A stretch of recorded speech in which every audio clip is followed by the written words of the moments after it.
nice to everyone. Jamie M. Levine, is there a full stop or a period after M? There's no? So it's Jamie M. Levine. How do you want a period? Am I supposed to? Is that how it is? Exactly how you want it on your specific. No, I've been living my whole life without a period. Because I'm worried about yoga lines. They're very, you know. Yeah, they find any excuse not to certify people. Yeah, they're just nasty. They want more money all the time. Okay.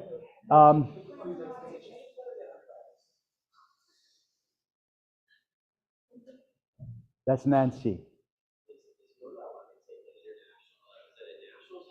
It's national, but it's becoming international. No, there's lots. But even in India, they're going to more. Somehow they've become this guild. It's more like a shakedown than anything else. But they maintain standards.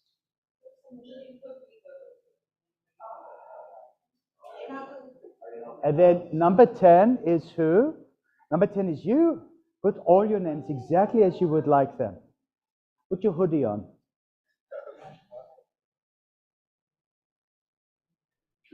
See how cool he is?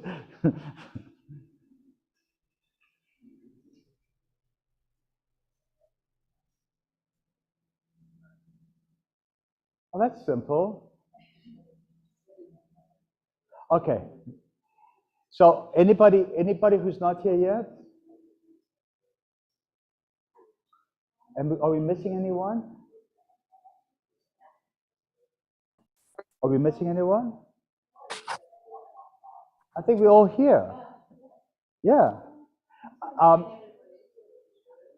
I'm also very grateful that all of you are on time and that you're all here.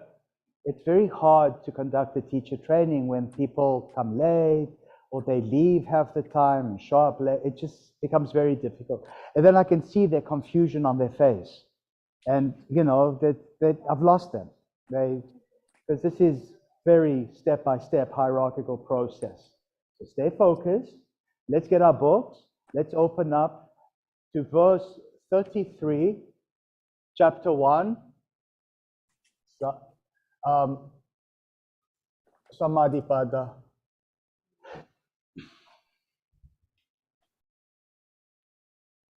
And I'm going to wear my glasses so I look professorial.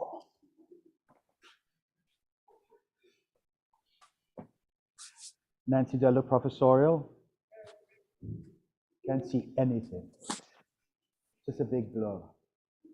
But the writing pops up at me. And I have to because the sun shines in my face and these limelights make it even worse. I think the limelights are brighter than the sun, to be honest with you. All right.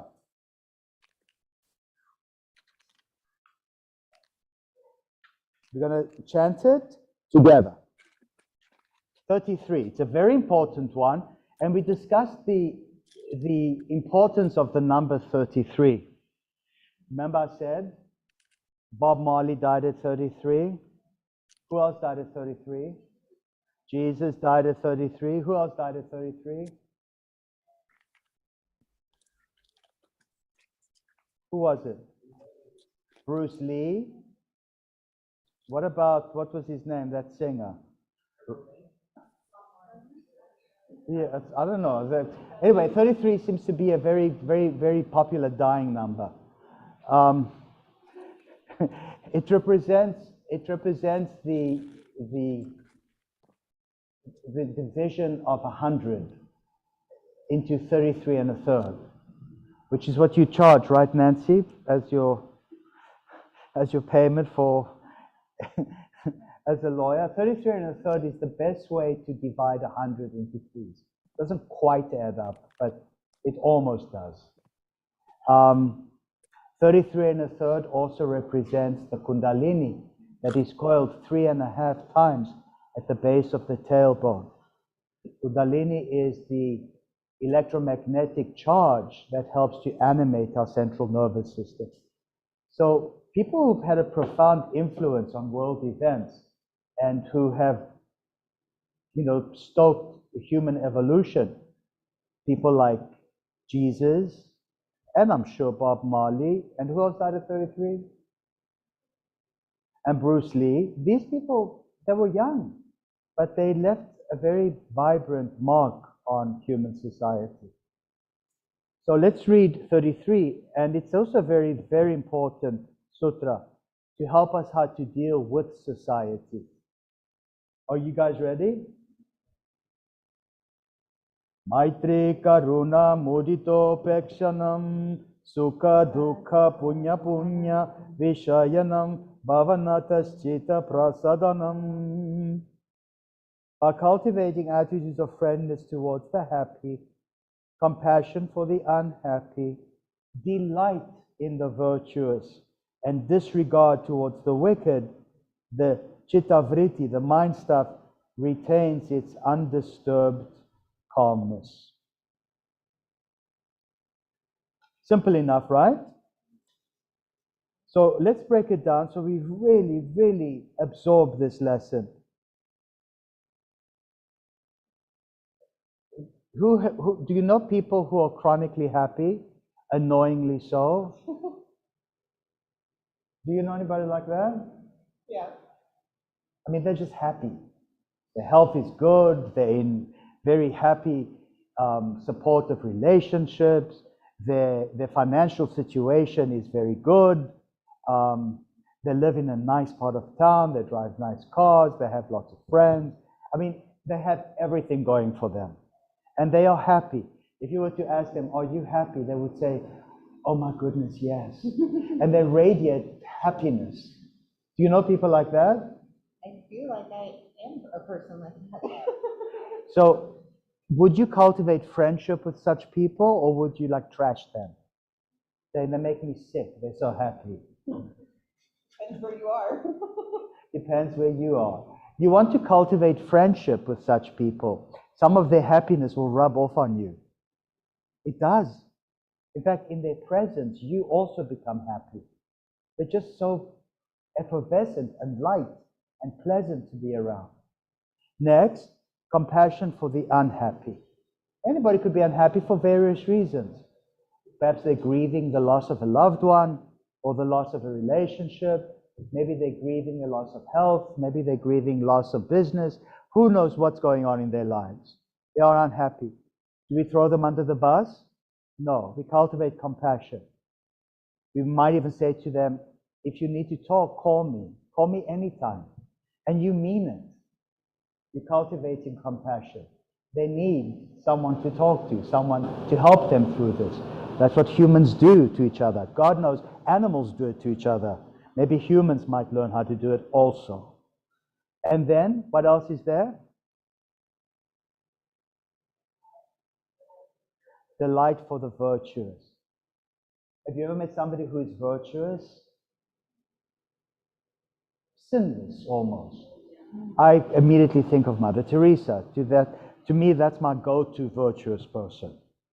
I mean, anything she says, I would take to heart. I wouldn't argue so I would cultivate delight in her teachings, delight in her presence, even though she's no longer with us. She has been filmed, she has been recorded. She offers delight in her virtue, at least for me. And then, disregard for the wicked. There's a lot of those around. And the best way to deal with them is to disregard them. Don't let them get to you. Right, Manon? Just disregard them. You unfriend and you block them. Have you ever done that? Unfriend and block? Teresa? That's the best way to disregard the wicked. They have no access to you. Don't give them access to you, because they'll mess up your samadhi, basically is what he's saying. All right, so be careful of the company you keep, is what he's really saying. We are social beings. Yes. With voice projection. And like close to the mouth. Sometimes I say you just have to love people from a distance in those situations of being wicked. Yeah, maybe they're just going through stuff. And give them the space to go through the stuff and then reach out to them again. Maybe that, people change. We have a pose we do in Vinyasa. It's called the redemption pose. The fallen angel. Who does that with me? Is it a difficult pose? Because you may just fall. But I call it redemption because redemption is possible even for the wicked. What did we do in today's Raja class? We did the sage sequence. Oh. And even the king, who was renamed Vishwamitra, friend of the world, even the king found redemption. And he was irredeemable. He was just nasty. But even he found redemption. Took 1,000 years. It took 1,000 years, but it happened, right? All right, let's continue. 34.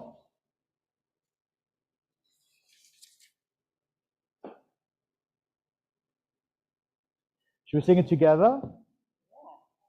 Prachardana vidaranabhyam vapranasya. Or that calm is retained by the controlled exhalation or retention of the breath. So if you don't want to cultivate friendship with the happy, if you don't want to cultivate compassion for the unhappy, if you don't want to delight in the virtuous, if you don't want to disregard the wicked, then focus on your breathing. Is basically what he's saying. Or, va. Is that funny? Just focus on your breathing, your controlled exhalation and retention of the breath. What pose do we do that sometimes we start our pranayama exercise when we walk in? Precisely for that reason. I do it because I sense a lot of turbulence in the students coming in. Some have been stuck in traffic. Some were terrified of being late, even though I don't care. I don't care. Sometimes I'm turbulent. I have to deal with all kinds of things. Stuff happens to all of us. What breathing exercises do we do that helps to quiet the mind quickly? Aniloma viloma.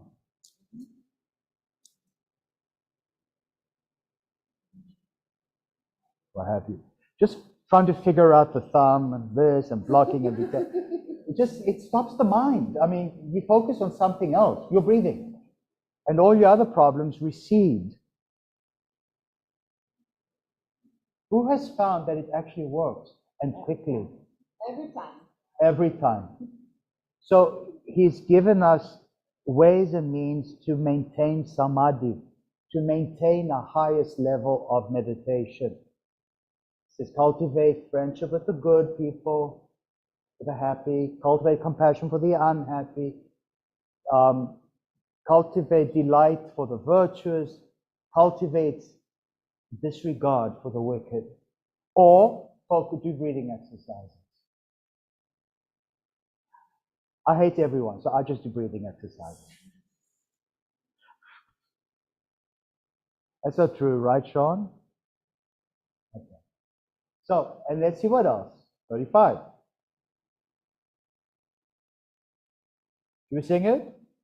Yes. This is also an alternative. Every time you see the word va, it means or it means alternatively. Vishayavati va pravriti rodpanna manasa stitini bandhani. Or the concentration on subtle sense perceptions can cause steadiness of mind. This is the introduction of the concept of subtle sense perceptions. So we have a pose for that. It's called the Shukshma pose, Supta Hanumanasana. How would you describe it?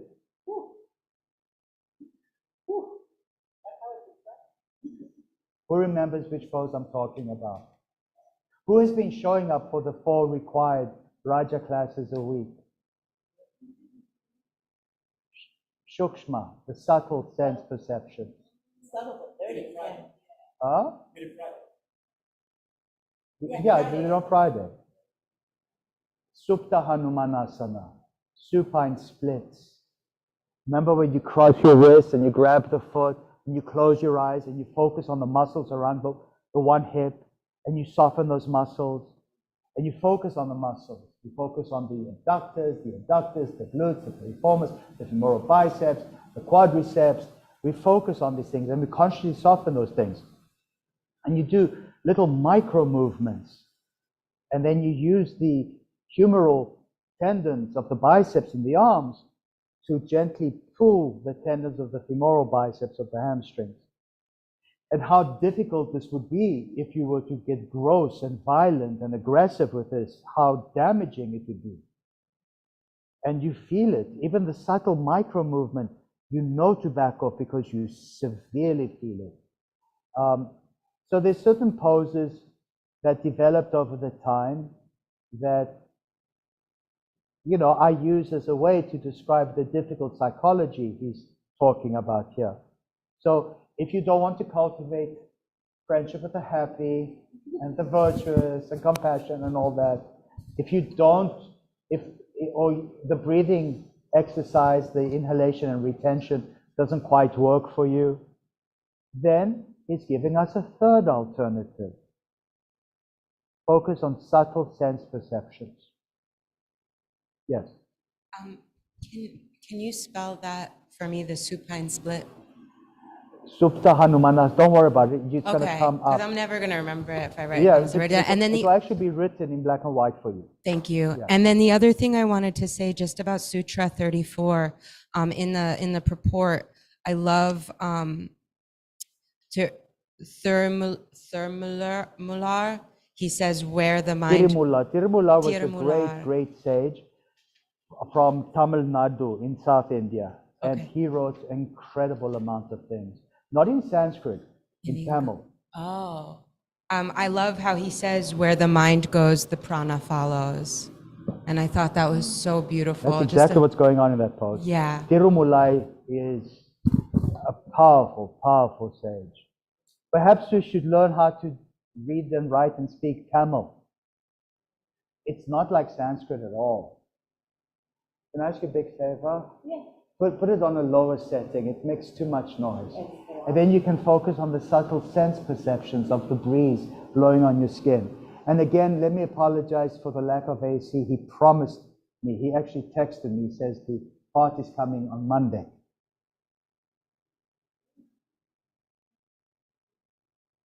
It's still on, right? But it's that one, but it's not so loud. If it's quiet, you can bring it in the room.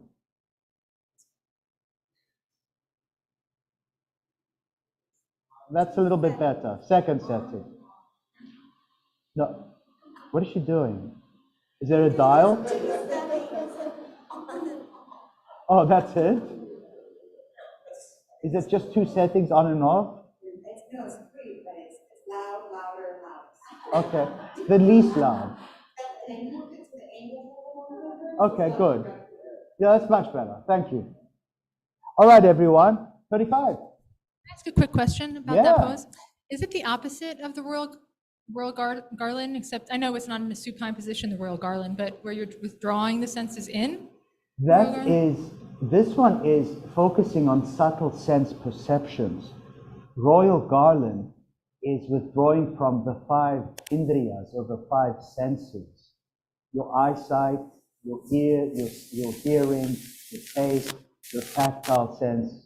That's why your hands are up, that's why your eyes are closed, that's why the tongue is at the roof of the mouth, and that's why the blood runs up the carotid so you don't hear anything.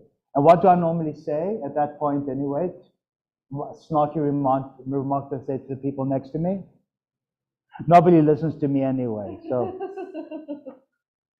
All right, but no, this is once you, and we're going to get into this, he's going to go into this in exquisite detail. Excellent question. Once you withdraw from sensory attachments, what you see, what you hear, what you taste, what you touch, then you can focus on the subtle senses, what you feel, supernatural hearing, supernatural vision, supernatural sensations, things that are beyond scientific rationality and reason. That's what he's suggesting here. Remember, here he's describing what's going to happen to us at the highest level of our practice, when we achieve samadhi. He starts with the final result of our practice. He doesn't start with how to practice yet. First he tells us what we're going to experience, and then in the rest of the book, he's going to tell us how to get there. So let's see what else we are going to experience. What we are experiencing is the fact that the mind is going to trip you out. The mind is going to, the mind will intrude on your samadhi. Who has gone into a very deep meditative state and suddenly you remembered you forgot to pay that credit card bill? Or you forgot to return that phone call? Or you left the hose water running? Or you forgot to switch off the stove? Is that only me that these things happen to? Yoga class. She left the stove She on. thought she left the stove on. I had to do it once. I was teaching in Del Rey in the morning. As soon as I got there, I remembered I left the hose on to fill the ponds. And the water is so toxic, it will kill every life form in the pond. And I drove like a madman back an hour just to switch off the hose.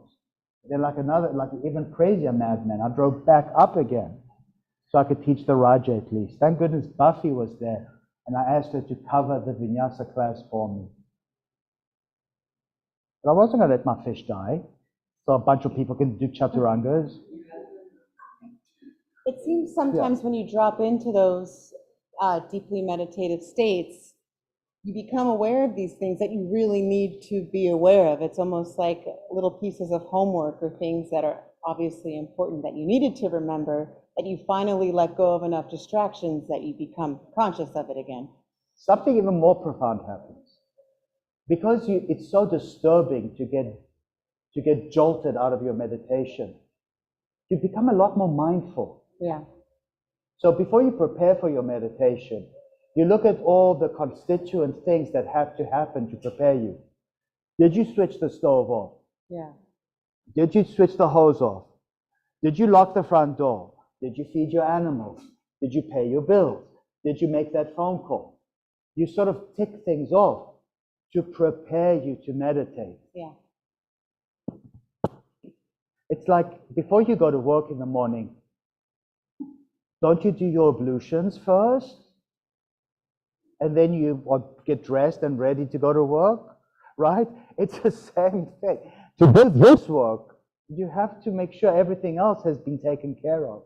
Otherwise, they will clamor at you, clamoring, like little elves in the back of your mind, saying, you forgot this, you forgot. That's how it works. It's called the clamoring. Let's continue. And he's giving us various options how to overcome the clamoring. Cultivate friendship, focus on the breathing. What else? Focus on subtle sense perceptions. Let's see what else he's going to suggest. You guys excited? Yeah. The other va, or alternative, or is Vishokava Jyotishmati, or by concentrating on the supreme, ever blissful light within. How many times do I say that the pineal gland, in the middle of the corpus callosum, attaching the two hemispheres of your brain, has photoreceptor cells? And not just photoreceptor cells, it has elliptical rods to pick up the full spectrum of light. Why would such a tiny little organ shaped like a pine cone have photoreceptor cells, just like your eyes do, and elliptical rods? I mean, just why would evolution create such a thing? It's in the middle of the darkness of your brain. Why would it have photoreceptor cells? There's a pose that I used to do a lot of, and I haven't done it for a long time, Many times I do this. You know, I do poses or sequences and I abandon them for a year or two. And then one day, it's time to reintroduce them. You've all done the bound cobbler, supine cobbler. Show them, Madhu. In a while. But there's something else that I do in the supine cobbler that is exactly what he means by Jyotish Mati, the light within.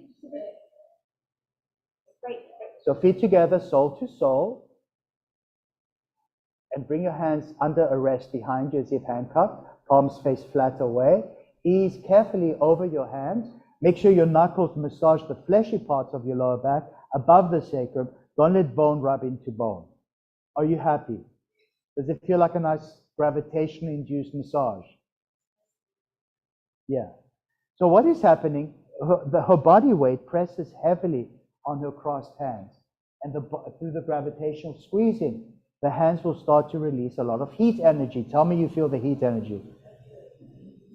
And you let the heat energy spread into the sacrum, which is the base of the self. Let it spread into your pelvis. Let it spread up your spine. Let it spread. It's a good spreading, it's not a bad spreading. And then, how do you come out of this? Slowly roll the knees up. Press your feet firmly flat. Lift your lower back off your hands. Remove the hands. And then you have to take your glasses off. Cup your eye sockets with your hands. Don't let any light leak. Open your eyes wide in the darkness of the handcuffs. Do you see light? No, you mustn't see light. Don't let any light, keep your eyes open, not closed. Forget the light within. Keep your eyes open. And it's dark, right? But then remove the hands and close your eyes. And what do you see now? The light within. There you go. Thank you. Put your glasses back on and sit down. Thank you, Madhu. Did you guys get the point behind this exercise? That light within is called the Jyotish Mati. Jyoti means light. Mati means eye. It's the light that the single eye can see. Interestingly, in Greek, an eye is called ophthalmos, from where we get ophthalmology. But in ordinary Greek, there's High Greek and Ordinary Greek, the eye is called mati. And in Sanskrit, it's the same word, mati. It's not the akash, the ophthalmos, it's mati. That is Jyotish Mati, the light that the single eye can see. Did your mother ever call you Michalaki Matyamu? Microphone. Huh? Grab the mic, please. Matyamu, my eyes. That's how precious you are to your mother. All right, let's continue.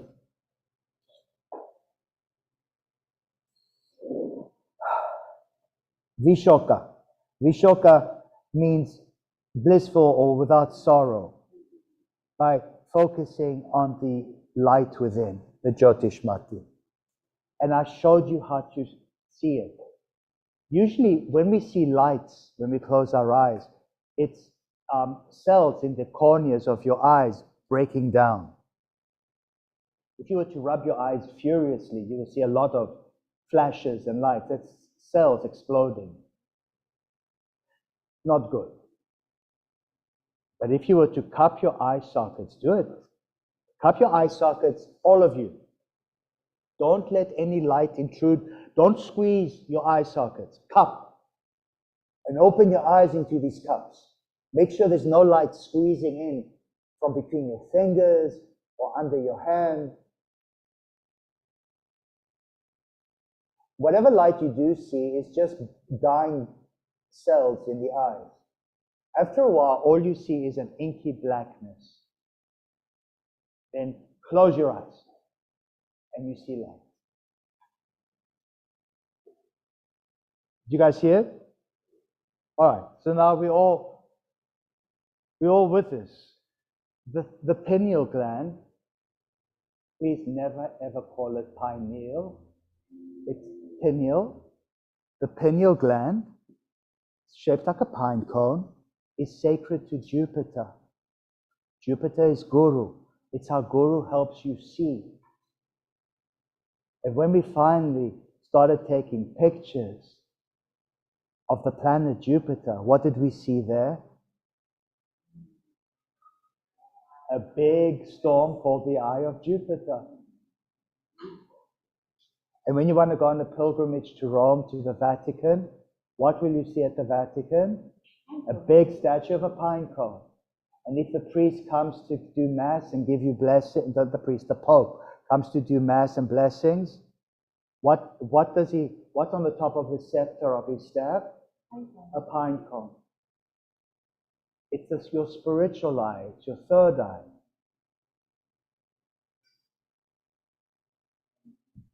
How did Arjuna in the Bhagavad Gita see the universal form of Krishna?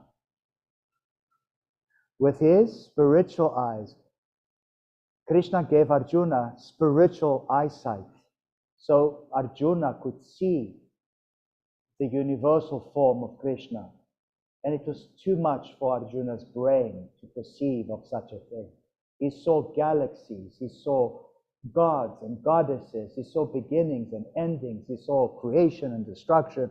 He saw it all. Too much for one man to see. The only other person in human recorded history who saw God face to face was Moses. And when Moses came down, he was shining with rays of light, and his hair had turned white. He was changed, he was glowing. His sister Miriam glanced up at Mount Sinai and she was immediately blinded. But Moses came down not blinded. He really had foresight. That's in the Bible. The only other entity, the only other human who saw God like this is Arjuna. But in many ways, Arjuna is like Moses. He is there to promulgate virtue, ethics, and morals, and how to access God. In many ways, he is like Moses. He takes a role he didn't want. Moses didn't want this role, but God insisted. Arjuna didn't want this role, but Krishna insisted. And it took a long time to convince Arjuna. How long? Many verses. And there had to be repetition, just so it sunk in. And he wanted to see, even though it was too much for him, he wanted to see more. He wanted to see He was like, more. come on, let me see you again, come on. No, then he wanted to see the personal form of Vishnu. The only way you can see the personal form of Vishnu is with your pineal gland. And that is a lot more difficult to see than if Krishna grants you spiritual eyes to see the universal form. The personal form is a man with 4 arms, blue skin, upside down. Is that why they do handstands all the time? Some of them. Because they need to be upside down all the time so they can see the personal form of Vishnu. Who knows? You remember all this, Teresa? Wasn't it an amazing study? It was astonishing, right? Let's see what else, what other alternatives he offers us. 37. Or, let's see, Vitaraga Vishayam Vattitam. Or by concentrating on a great soul's mind, which is totally freed from attachment to sense objects. So in order to maintain your samadhi, he's giving us yet another option. Who became known as the great soul, Mahatma?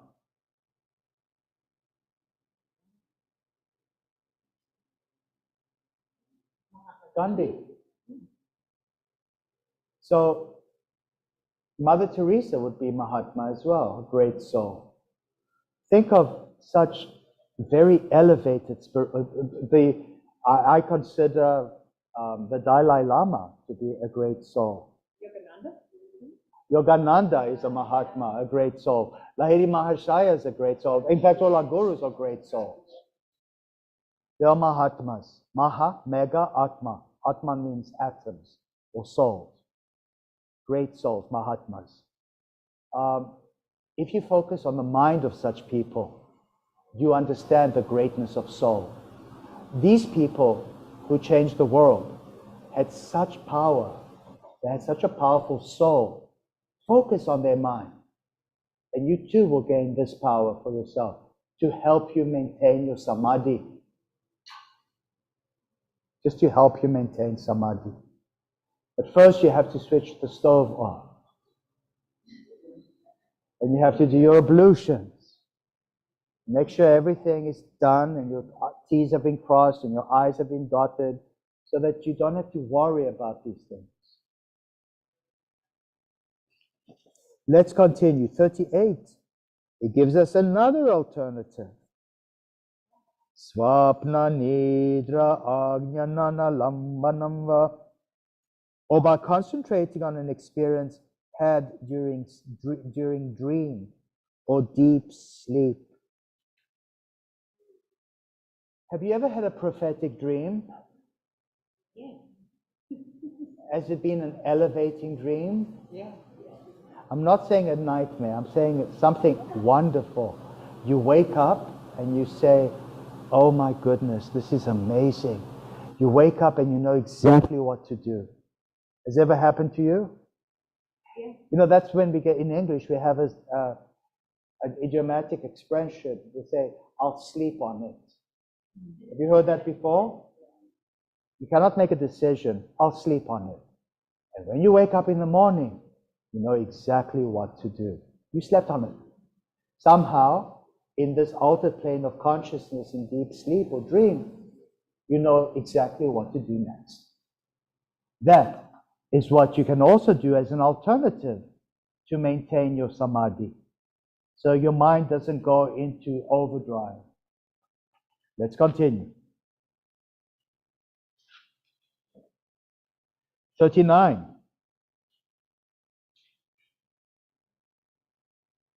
Yata bhimata dhyanadva. Or by meditating on anything one chooses that is elevating. So he makes it easier and easier for you. First you have to be nice to nice people. Then you have to be compassionate to sad people. Then you have to be delighted in the virtuous. Then you show disregard to the wicked. And then what else does he suggest? Or you can do breathing exercises. Or then subtle sense perceptions. Then focus on the light within. Or concentrate on great souls. Or sleep on it. Or meditate on whatever you want. I mean, he makes it real easy for us. Whatever you want. What pose do we do this? Show us. Put your hoodie on though. No, that's the thinker. On your back, with hoodie on. With your shmata, yes. Cross your legs, supine half lotus. On your back, arms open, palms up. Think about stuff. Have you ever heard me say that in class? Yes. Just think about stuff. That's what I mean. And you are in deep samadhi. It's wonderful. In fact, it's so wonderful, you become resentful when we have to do the elephant's trunk at that point.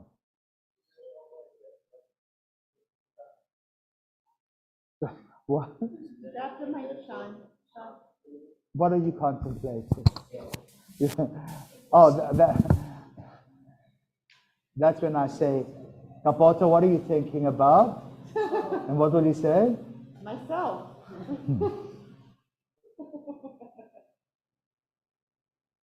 Do you guys see how in the sequences that we have, you find deeper meanings as to what we're doing now? You just ease flat on your backs and you think about stuff. That helps you to maintain your samadhi. Because you should be in samadhi while you're practicing Anuttara Raja Yoga. It's not something, samadhi is not something you're going to gain at the end. It's something that you get real quickly after the beginning kriyas. You are in samadhi. And not so much so that if you were to look at your eyeballs in the mirror after class, your pupils are dilated, alarmingly so. And I remember I didn't let people leave until they had tea. You remember that, Teresa? Yeah, I wouldn't let them go away. I would be like, you got to stay. You got to have some tea. You got to just stay. Don't drive away yet. Because you were so high. And it was a very new form of practice that was introduced that I didn't know if I would cause harm to these people. So I had to use them as test subjects. Teresa was one of my first test subjects. All right, let's continue.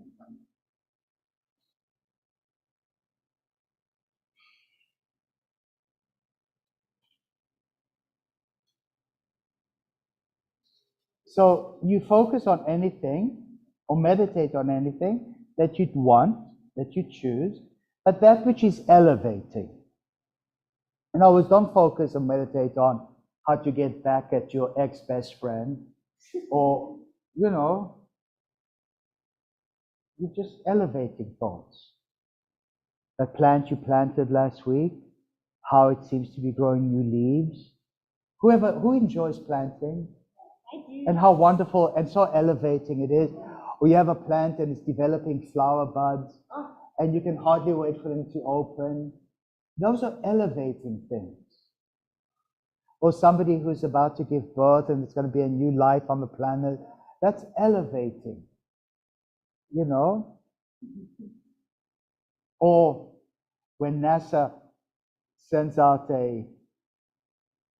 an official report saying, please anticipate very exciting news.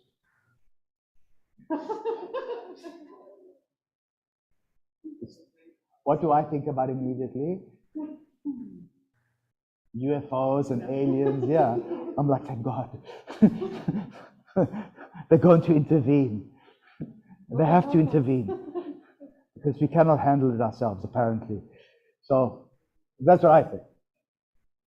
All right, let's carry on. 40. Sing with me. Paramanu paramamma advantosya vasikara. Gradually, one's mastery in concentration extends from the primal atom to the greatest magnitude. The primal atom is the paramanu. And the greatest magnitude is the Mahatva, the greatness. Mahatva means that which is great. What pose do we do where we do exactly that? Chittaputra, show them. Okay. There's not a balancing one. No, you're lying down. You're flat on your back. On your left side, bundle up as a paramanu, a subatomic particle. Make yourself very small, very dense, very concentrated, very heavy. On your side, fetal. On the left side. That's the right side. Make yourself small. Collapse the right elbow next to the left elbow on the ground. Make yourself smaller. Smaller. Heavier, denser, more concentrated. She becomes a paramanu. Surely you've all heard me say this again and again. So she is now very, very small. She's a subatomic particle. She probably exists in the quantum field beyond space and time. In fact, she definitely exists in the quantum field beyond space and time because the universe hasn't been created yet. And And then, Chittaputri, somehow you find yourself thrown out of the quantum field into the vacuum of the void. And because you're so dense, so concentrated, so small, so intense, you will explode into a big bang. Reach the right hand, grab the left foot from under you. Big bang. Right foot forward, grab the big toe. Look past your right shoulder. From the heart out extends the length of the first day. You see how Chittaputri is the Brahman? The expansion of divine consciousness into the void, the Shunya. You guys see that? Then she lets go of her foot, and she extends her hand out into Damaru, Damaru, Damaru, middle, there you go. And she feels gravitational waves rippling up and down her right iliotibial band. She becomes Mahatva. She becomes expansive. Her dance represents the expansion of the universe out into the void. And she started as the smallest Paramanu, and now she's becoming the biggest of everything, Mahatva. That's what this sutra means. Thank you so much, Chittaputri. You'll never see this sutra the same way again. Yes? I like to say everything all at once. Everything all at once? Yeah, everything all at once. It's shown. So, from the smallest to the biggest shown, from Paramanu to Mahatva, from a subatomic particle into the expansion of the Big Bang. That is what we are. And that is sutra number 40. 40 is a very, very important number as well. In Hebrew, 40 is Shloshim. Tell us about Shloshim. You know about Shloshim? In Hebrew, Shloshim.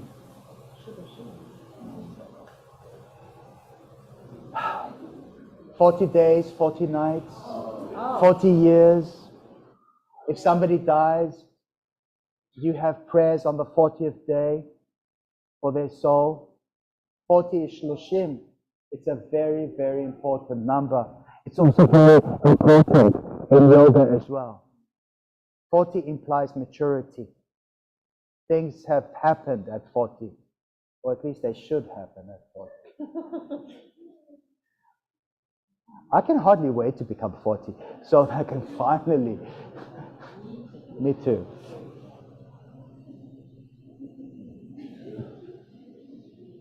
Let's continue. 40. That's the Paramanu, the subatomic particle, becoming Mahatva. Sometimes we use different words, from anima, minimized, to mahima, maximized. Who remembers me saying this during the flow? Definitely. Just one or two people? All right.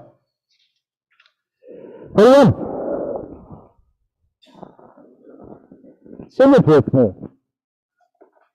Shinna vritter adijatasya vaman graitr grahana grahayashu tatsta tadanjanata samapati.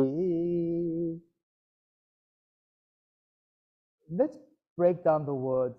Kshinna means totally weakened, waned, or dwindled. Kshinna literally means acidified. If you pour something in acid, what happens? It dissolves. Dissolves. In fact, that which is vinegary or very acidic is called kshinna. Even today, I think, in Hindi. In Greek, what's the word? Mike? Ksino. Something is ksino, it means it's very sour or bitter or acidic. All right. Greek helps a lot with Sanskrit. They're very, very closely related languages. Just as the naturally pure crystal, this is it's very esoteric, and I'm not so sure I understand it, but let's try and understand it together. Your insight is very important. Just as the naturally pure crystal assumes shapes and colors of objects placed near it, so the yogi's mind, with its totally weakened modifications, in other words, with no more strong vrittis, it becomes clear and balanced and attains the state devoid of differentiation between knower, knowable, and knowledge. This combination of meditation is samadhi. You remember how I showed it? I showed it as dharana, concentration, where there's a triangle and a circle, and there's focuses. The triangle focuses on the circle. And then it becomes dhyana meditation, where the triangle and the circle come together. And then samadhi, when everything dissolves, just a light remains. That dissolution is the kshini. And there's no differentiation between the knower, the knowing, and the knowledge. It's all one. That is samadhi. It's not you and that. It's not even you and that coming together. It's everything has dissolved. That's kshina.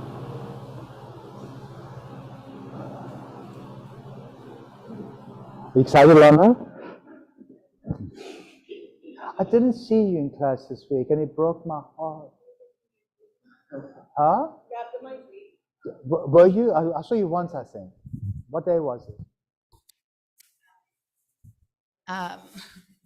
Wednesday? Thursday. Thursday. Monday. You weren't here Monday. Okay. And Nancy, I didn't see you at all. Grab the mic, please. Mic in your mouth. Oh, I sent an email. My dog has an indolent ulcer on her eye. Oh. And she requires eye drops every 6 hours. Okay, that's the best excuse I've heard. I support you 100%. Yeah, 100%. All you have to do is tell me about your puppy or your dog or your kitty cat, and everything is forgiven. I'm not upset. I'm not hurt. I'm with you 100%.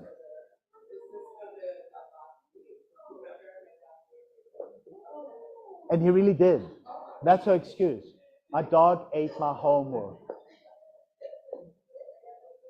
Isn't that cute? Were you upset or were you delighted? Okay, good. All right, let's continue. I had a dog called Mumbu. She was so naughty. And there was a picture of me holding her. And she ate everything around the picture except me holding her. And I actually saved a fragment of me holding her. I'm going to try to find it and post it on Facebook and social media. Unless you post it in social media, it didn't really happen. You know that, right? Speak of social media, Mr. Yash, when are you going to activate your Facebook account? You're missing a lot of stuff because there's a lot of things we share on the Facebook page. Just create one. You don't even need to put a mugshot. You can never create a fake name. Nobody cares. All right. I mean, it's important that we stay in communication with each other all the time, even after you graduate. All the time, we are, linked. Let's continue.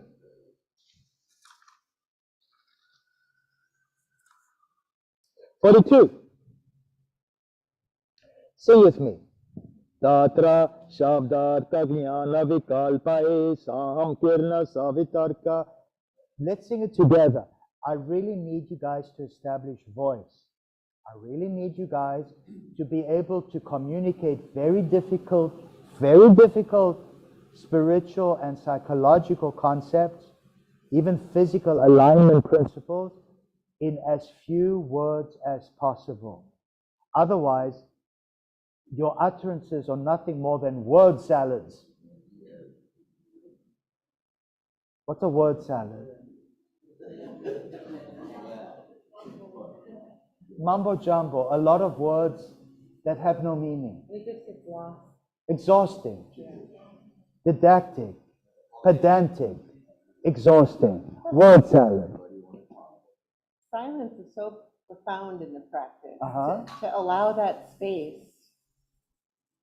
But if you do have words to communicate, make sure that the words are as short, concise as possible. The only time you can offer them a word salad is if you give them some kind of personal anecdote. My personal anecdote this morning was how my neighbor's dog defecates in my driveway. I don't know how, in what sense that came up, but it did. Were you there? You were there. Said, no, the dog takes a dump in my driveway. I don't know what It was because but it came up. Yes. it was because the woman came in with that because of her puppies, I think. Because you were talking. Oh yes, Mary Kay Zhukovsky. I said, we don't see you, Mary Kay, because you just adopted a new dog, and now you don't show up for yoga anymore. And her back hurts. And her back, I don't know where. Yeah. Okay. So be careful of word salads. Where is Sean? Is he DJing? I'm Nowadays, everybody want to talk like they got something to say. Talk and they move their lips. Everybody thinks they can be better than Dr. Dre. You just gotta not think out loud. Yeah, don't think out loud Think out either. loud. If you're not naturally a storyteller, please don't pretend to be one. Right. Why people are gravitationally trapped on their yoga mats. Just don't say stories. Find out what is your talent and work on that. Be yourself. All right, let's continue.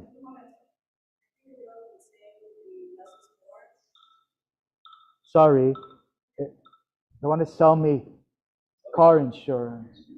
Yeah, I'm sorry, less is more? Oh, less is much, much more. And that's exactly how he chants the sutras out. They are very terse. They're not even full sentences, but they are full on visas. Hello.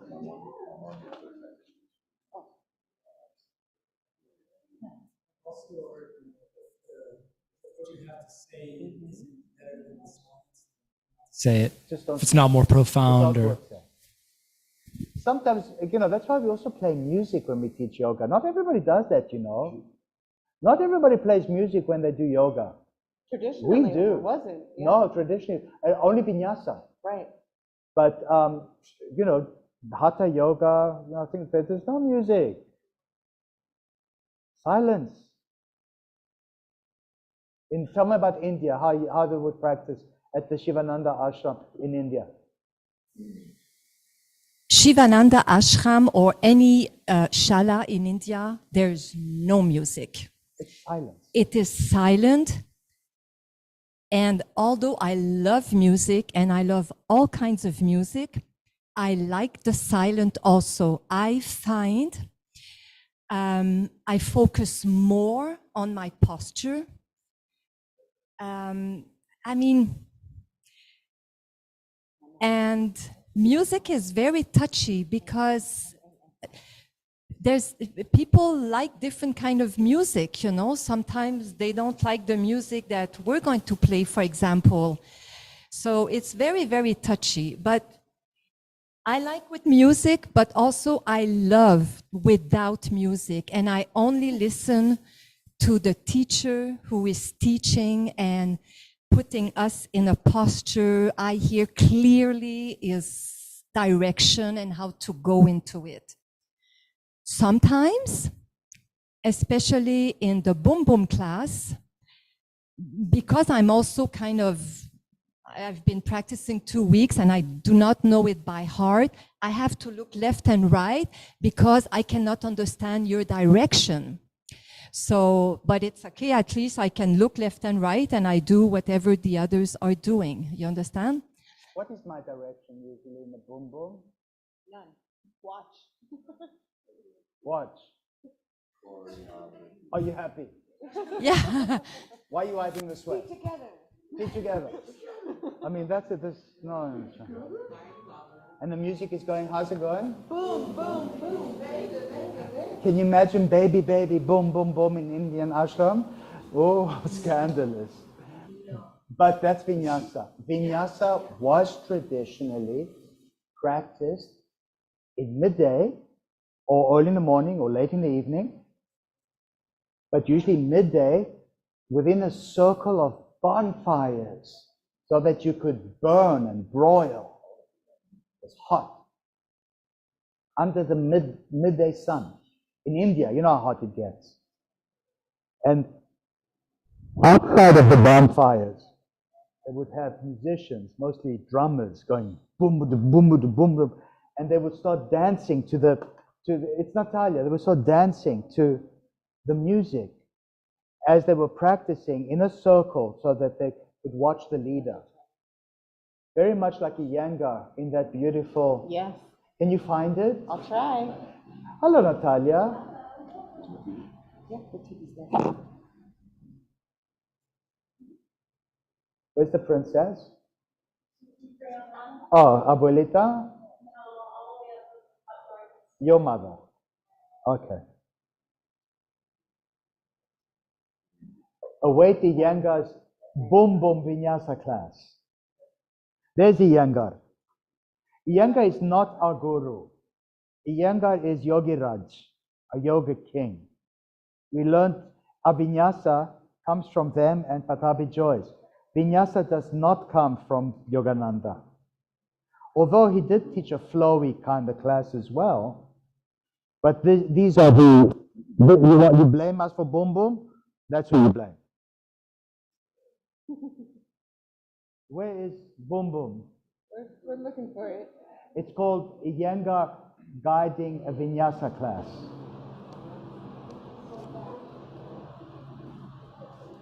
Look at his eyebrows. Can you guys see those eyebrows? There it is, the second one. Make it loud with music.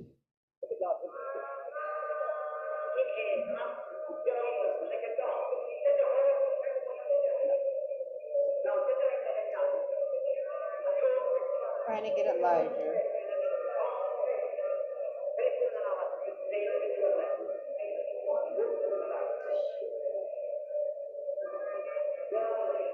You like how he barks at in Sanskrit? Udam Mukshanasa, Adam Mukshanasa. And look at all these lumpy people that are trying to follow him. They're a third his age. Up. I love how he gets it. You hear the music? I wish I could find that song. Ashtavakarasan. Odamuk, Adamuk.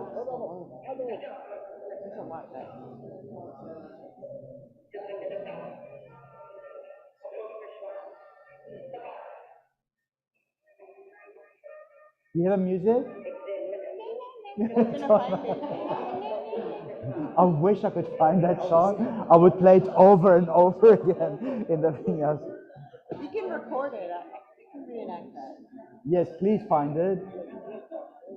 Look at him. The undulations. Do you guys see where the vinyasa comes from?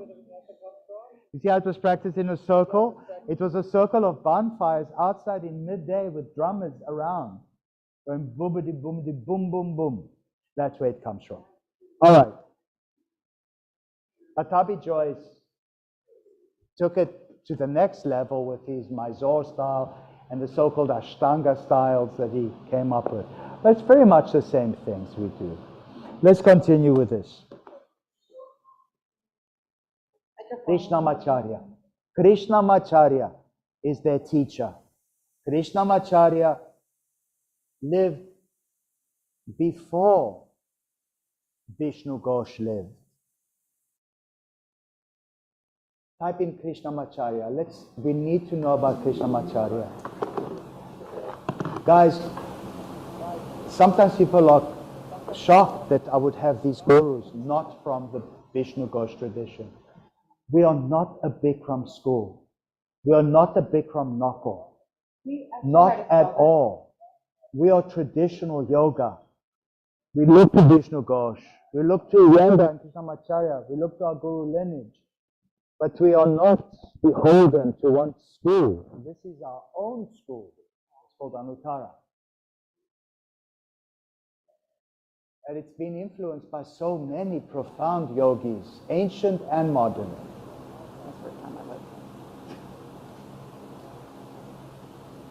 There is Tirumulai Krishnamacharya. His name is Tirumulai. He had my son's birthday. Really? Yeah, November 18th. That's fun. Read what it says. 1888. Read with voice. I want to hear voice. All right, you ready? With voice projection, yes. Okay, And keep it Krishnamacharya was... interesting so it doesn't sound like you're reading a recipe. Okay. He was an Indian yoga teacher, Ayurvedic healer, and scholar. He is seen as one of the most important gurus of modern yoga and is often called the father of modern yoga for his wide influence in the development of postural yoga. Like earlier pioneers influenced by physical culture, such as Yogendra and Kuvalamananda, he contributed to the revival of Hatha yoga. Krishnamacharya held degrees in all 6 Vedic darshanas, or Indian philosophies, while under the patronage of King of the Mysore, Krishna Raja Wadiyar, the 5th? No, the 6th. Krishnamacharya traveled around India giving lectures and demonstrations to promote yoga, including such feats as apparently stopping his heartbeat. He is widely considered the architect of vinyasa in the sense of combining breathing with movement. The style of yoga he created became known as Vini Yoga or Vinyasa Krama Yoga. Underlying all of Krishnamacharya's teachings was the principle, teach what is appropriate for an individual. Exactly. Hear that? Teach what is appropriate to an individual. Sometimes, sometimes I have lots of people show up. I have to decide. Am I going to teach for the beginners? Or am I going to teach for the advanced students who showed up? So what do? I teach to the middle. Yeah. So everybody gets a little something. Sorry. Okay. Oh. While he's revered in other parts of the world as a yogi, in India, Krishnamacharya is mainly known as a healer who drew both from Ayurvedic and yogic traditions to restore health and well-being to those he treated. He wrote 4 books on yoga: Yoga Makaranda, Yoga Asana Galu, Yoga Rahashi, and Yoga Vali, as well as several essays and poetic compositions. I've written essays before. Yeah. And his students are BKS Iyengar and Patabi Joyce. And that's about it. Oh, Iyengar is his brother-in-law. Iyengar. Sorry, Iyengar. It's his brother-in-law. Okay. What was the time frame? When was he born? November 18th, 1888, and he died at 100 years old. 888. Intention and life force. No, Guys, he he's the one who created vinyasa for us. He apparently learned it from a text called the Yoga Korunta, which is a Tamil text. Korunta means granthi in Sanskrit. Oh. And he learned it from a teacher up in the mountains, the Himalayas. And then it was eaten by termites, the book. So nobody ever saw the book except him. And famously, the book says, "O yogi, ye shall practice asana through vinyasa."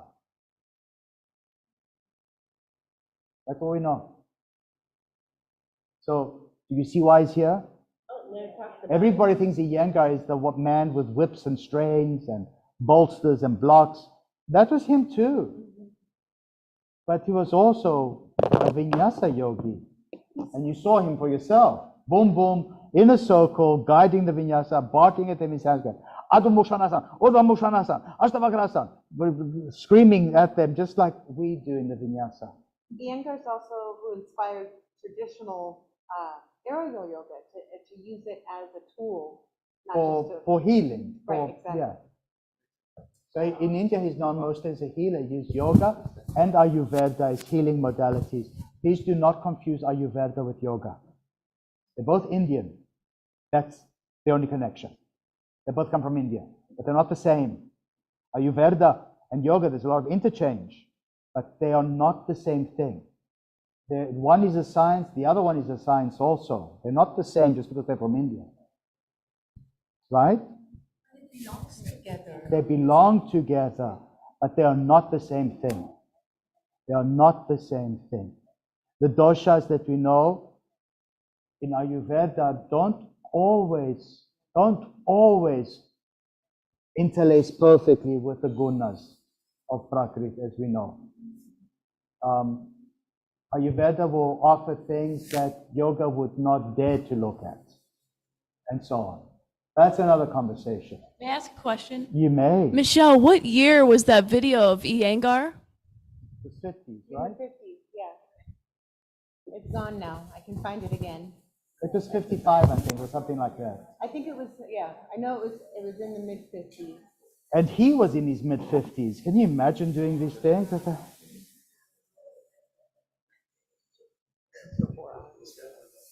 But he. Okay, then. No, that's a Sri Kamacharya.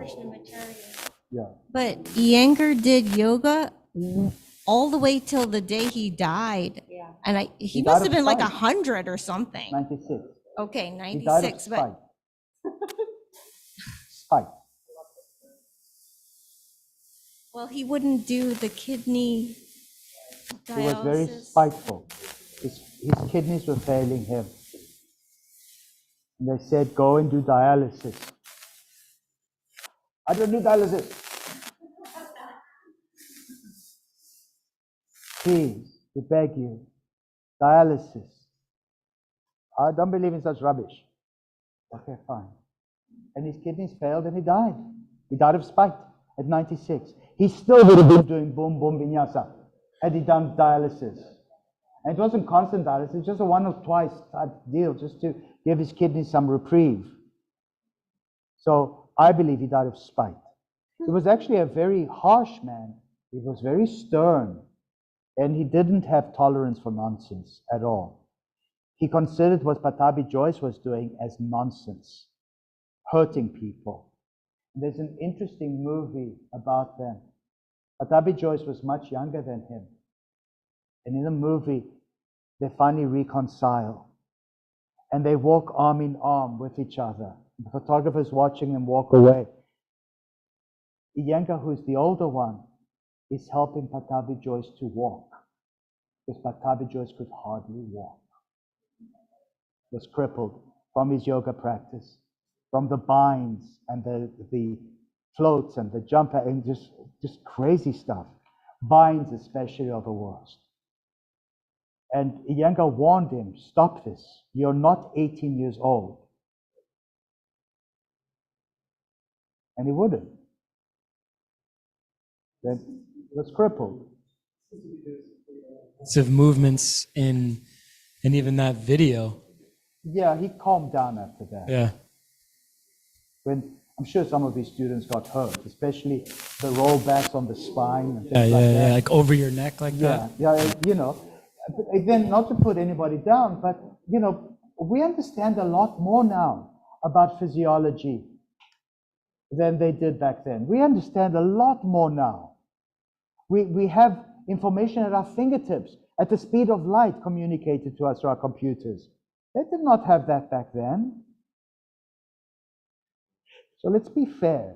What they used to know in the late 1800s, the early part of the last century, the 1900s, we know a lot more now.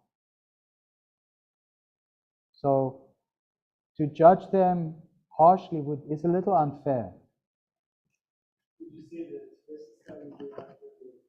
Bends is something we kind of you've learned over the years, you know, I with learned newer it from my information? practice. It just felt good in my back. And I said, you know, Yogacharya, that's how I refer to myself. Yogacharya, wouldn't the spine twist feel good right now? Just to the right, double helix, to the left, blah, blah, blah, blah. And that's how I introduced that. And it's good because I understand twists reset any possible herniations of the discs in the spine, and twists also tease out lactic acid buildup in the erectus spinae and the trapezius. A lot of people feel stiffness and soreness after practice. You shouldn't. The spine twist insist that they don't. And I learned this primarily from Vishnu Ghosh method through Bikram. He always ends classes with a spine twist. He calls it Ardha Matsyendrasana, half Matsyendra's pose. Don't forget, Matsyendra is the father of Hatha Yoga. So he's the one that we honor before we close our vinyasa or our Hatha Yoga practice. And then we rotate so our feet don't face the mirrors, which is considered abomination. And then we honor Guru with the feet together touching. This is Paschimottanasana. The thumb touching the forehead is Jupiter, who is Guru. And then we die. And we rest in peace. And then we revive. Because death is a transition. That's all it is. At the end. Yoga is very clear about that. Let's continue this work.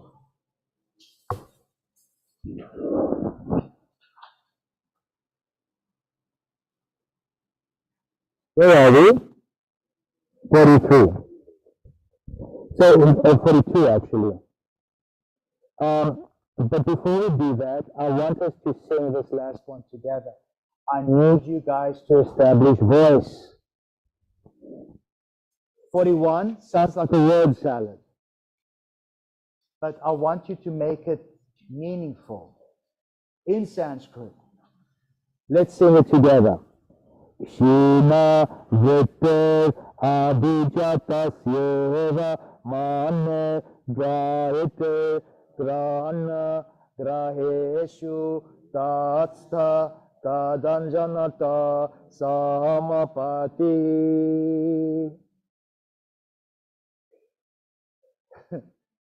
Words that are important here are kshina, dwindle or dissolved or weakened, and vritte is just another form of vritti.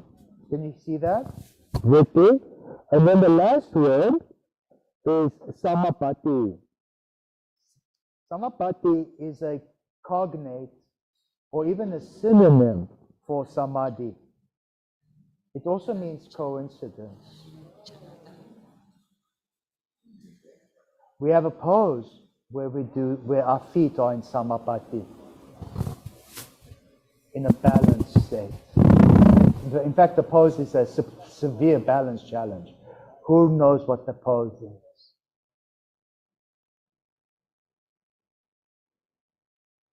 You want to show them Chittapotri? Seat of Isis, Utkatasana. I'll show you. Stand in Samastiti, feet hip width apart. Oh, I know. Show them anyway.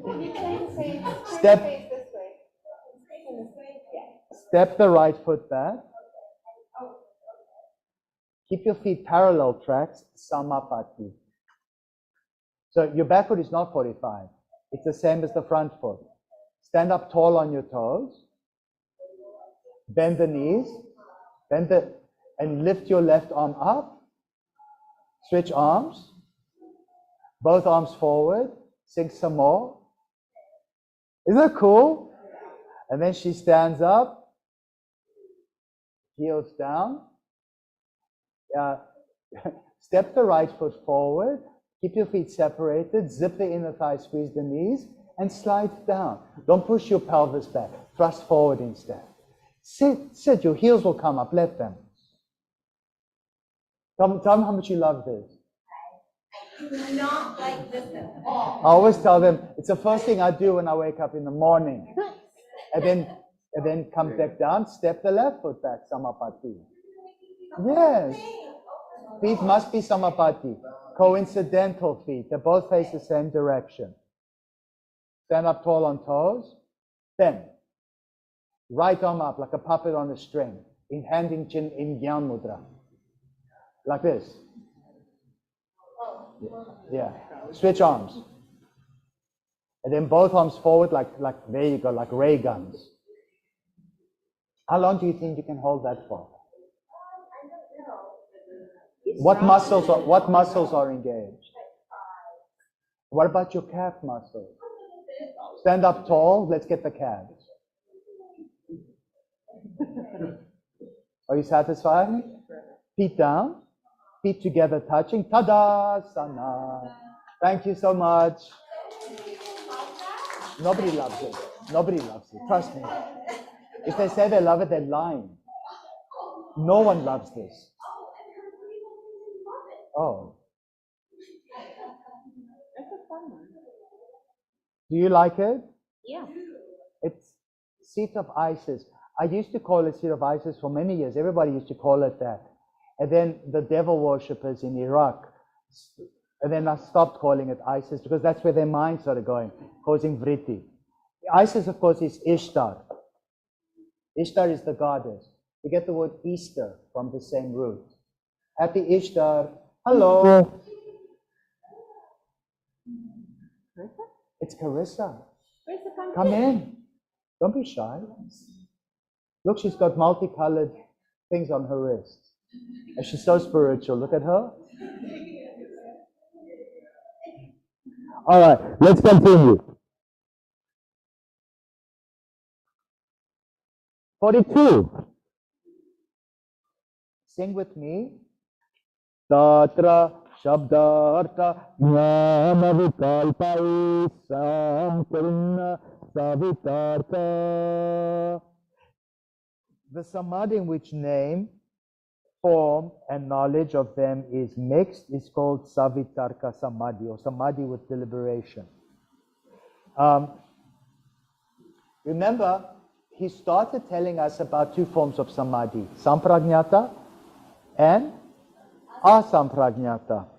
Samprajñata is with seeds, asamprajñata is without seeds, but with impressions that the seeds have left behind. So now, and they mentioned how to maintain samadhi. We can focus on happy people, compassion, and all that. What else? We can do breathing exercises. We can focus on great souls. We can focus on the light within. We can focus on dreams. We can focus on many. It gives us many. Or you can think about whatever you like. That elevates you. So it gave us many different options. So now we've exhausted all these different options, and now he's introducing us to another form of samadhi. And this one he calls, yes.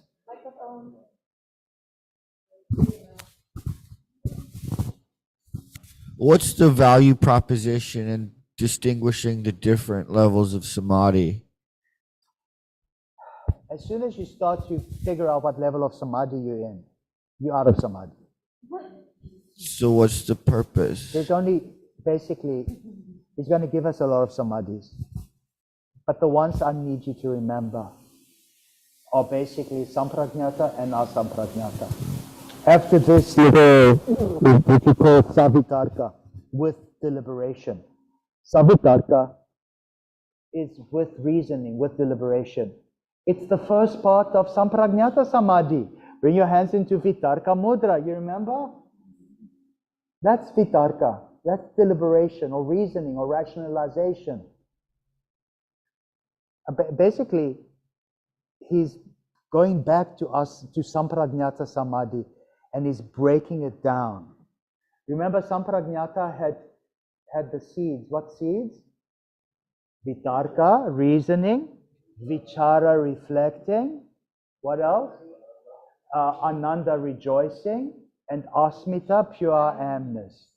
So now he's creating another subtext of Sampragnata Samadhi, which he calls Savitarka, Samadhi with reasoning. It's just a subtext of Sampragnata Samadhi.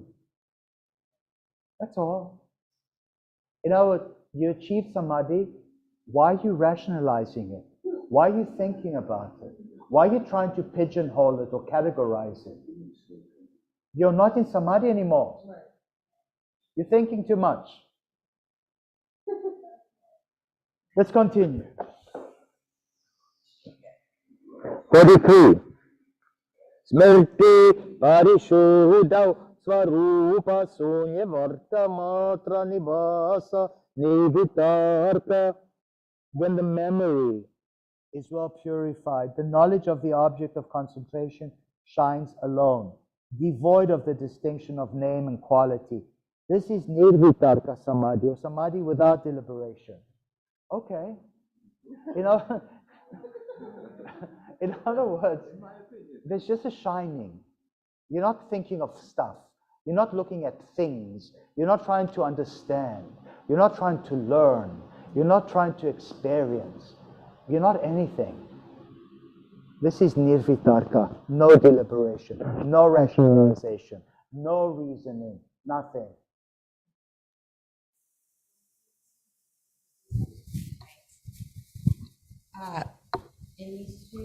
In these two sutras, it just came to me, Arjuna kind of was right here when it was time for him to do what he needed to do.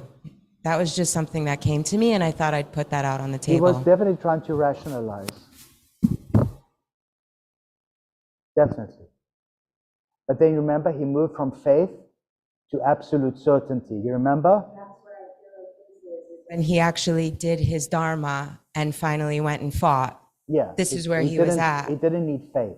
Yeah, he was just nothing. Certain. That was it. Yeah, that was it. So I guess also would be, once you overcome the repeat, this is in reference to that as well, as far as memory. Absolutely. Here he speaks of smriti as memories of objects that you rationalized about.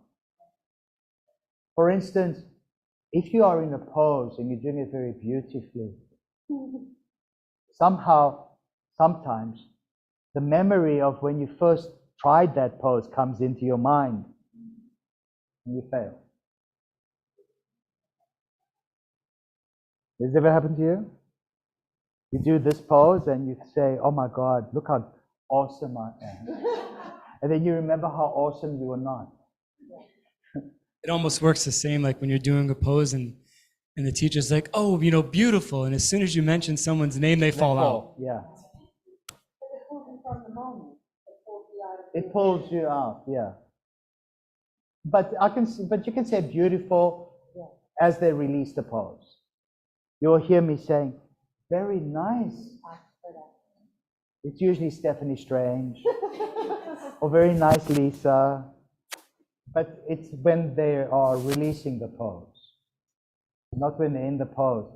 Standing bow, and you do bow. You say, the back, that's very nice. The beat on the color, also. Because they're going to fail. As they release, you tell them how nice it was. All right, let's continue. Yeah, ma'am.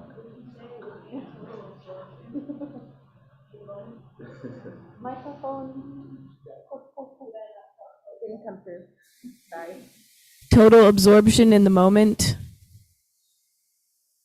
Yes, it's that too. Samadhi is absorption into the absolute. So that's samadhi. But this nitpicking different levels of samadhi is not really helpful. It's just telling us that this is how it works. But don't look at your samadhi and say, I wonder if this is sampragnata samadhi or asampragnata samadhi. I wonder if this is vitarka samadhi or nirvitarka samadhi. You're not in samadhi. You're thinking too much. Are all the samadhis just preparing us for Mahasamadhi, which is death. Mahasamadhi is death.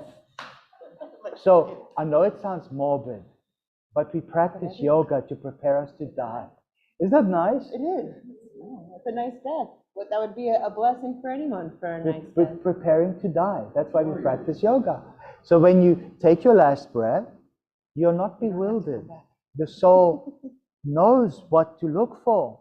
It already caught glimpses of these things through your lifetime of practice. He's not telling us now, but I will, spoiler alert.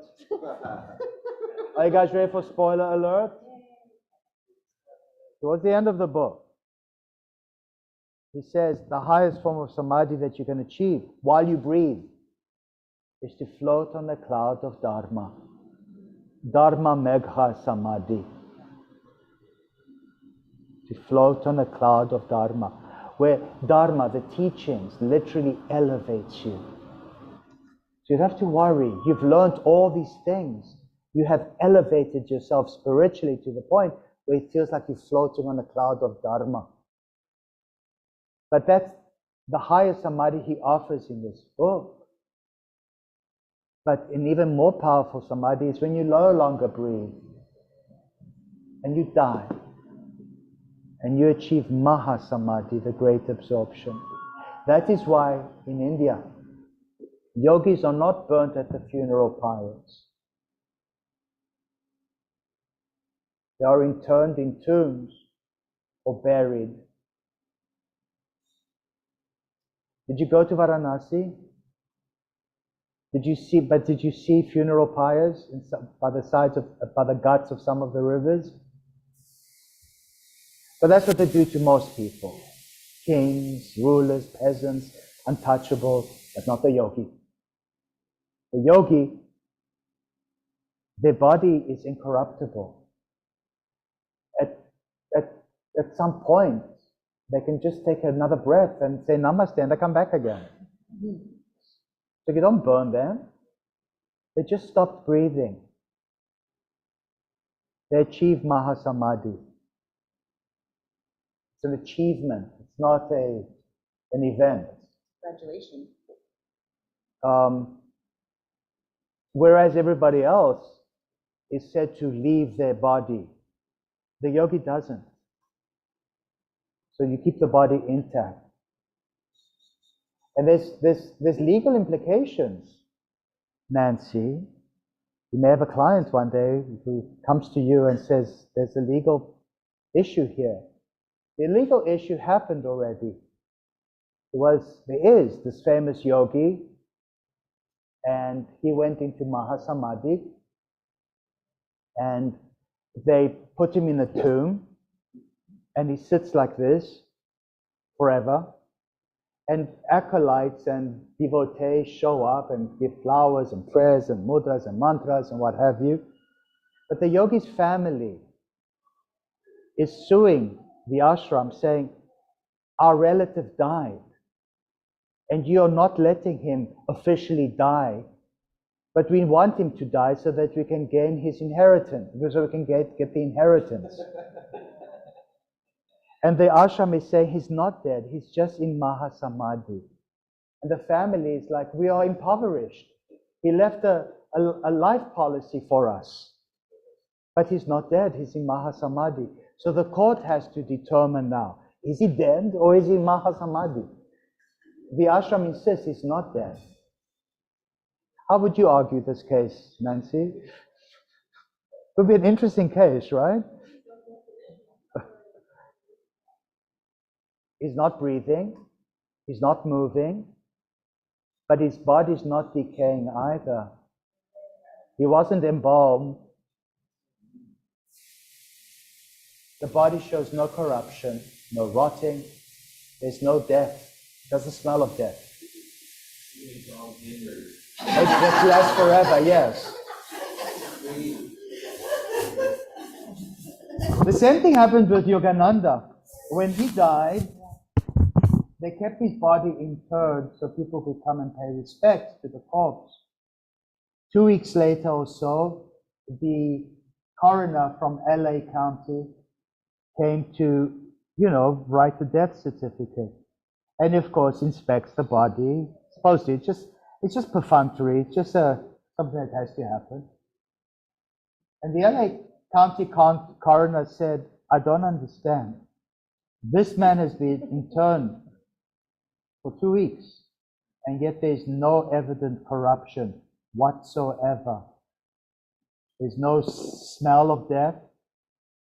His face looks alive and vibrant. It looks like he's sleeping. And he wrote it in his report saying, I will grant the death certificate because there's legal implications. And the devotees of the SRF, Self-Realization Fellowship, interned the body in a tomb. So Yogananda may just one day just show up and say namaste. What other yogi was interned in a tomb and then showed up namaste 3 days later? Jesus. Where was the body? Did they find the body? No. There was no body. So the yogis through history have been known to do things like this. In Autobiography of a Yogi, Yogananda's autobiography, he speaks of cases where this has happened. That's the mystical aspect of yoga. Yoga, especially Hatha Yoga, gives you a diamond body. It's incorruptible, disease-free, and ageless. So, at some point you take another breath and there you are, namaste. Lisa, you're sitting right in the sun's rays. Aren't you overheating? Or are you comfortable there? Okay, all right. Okay. No, I'm just worried about actually be in front of that shade square, so you're fine. Guys, if it gets too hot, come up a little bit. Let's continue the work.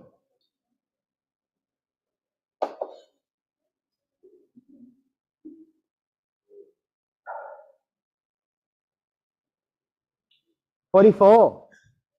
Are you guys ready to sing with me?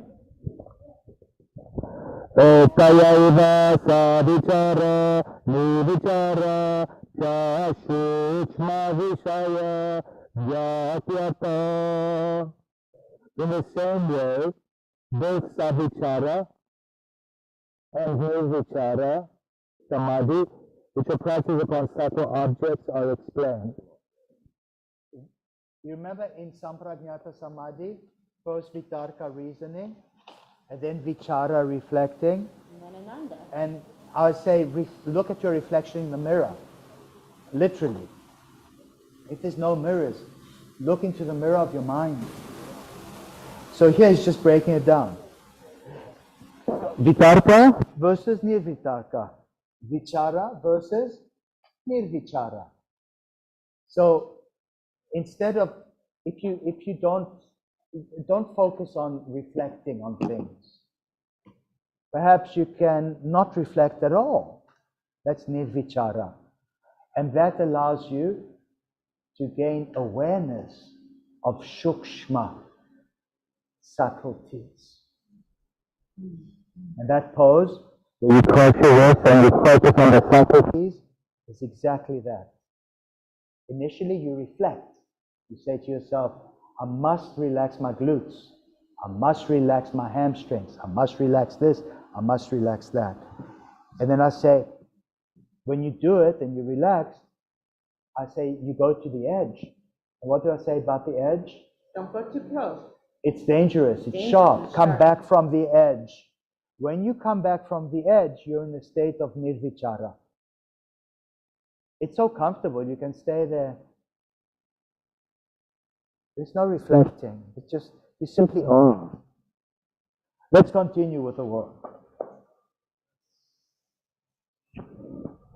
45. Are you guys excited? Let's sing it together. Shukshma vishayatvam chalinga paryavasamam. The subtlety of possible objects of concentration ends only at the undefinable.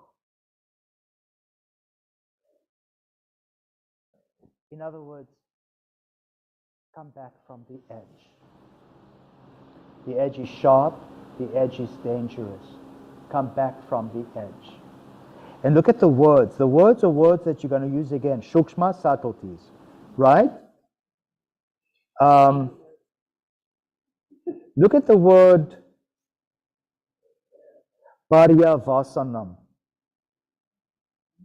What are vasanas? Inchoate, deep-seated emotions.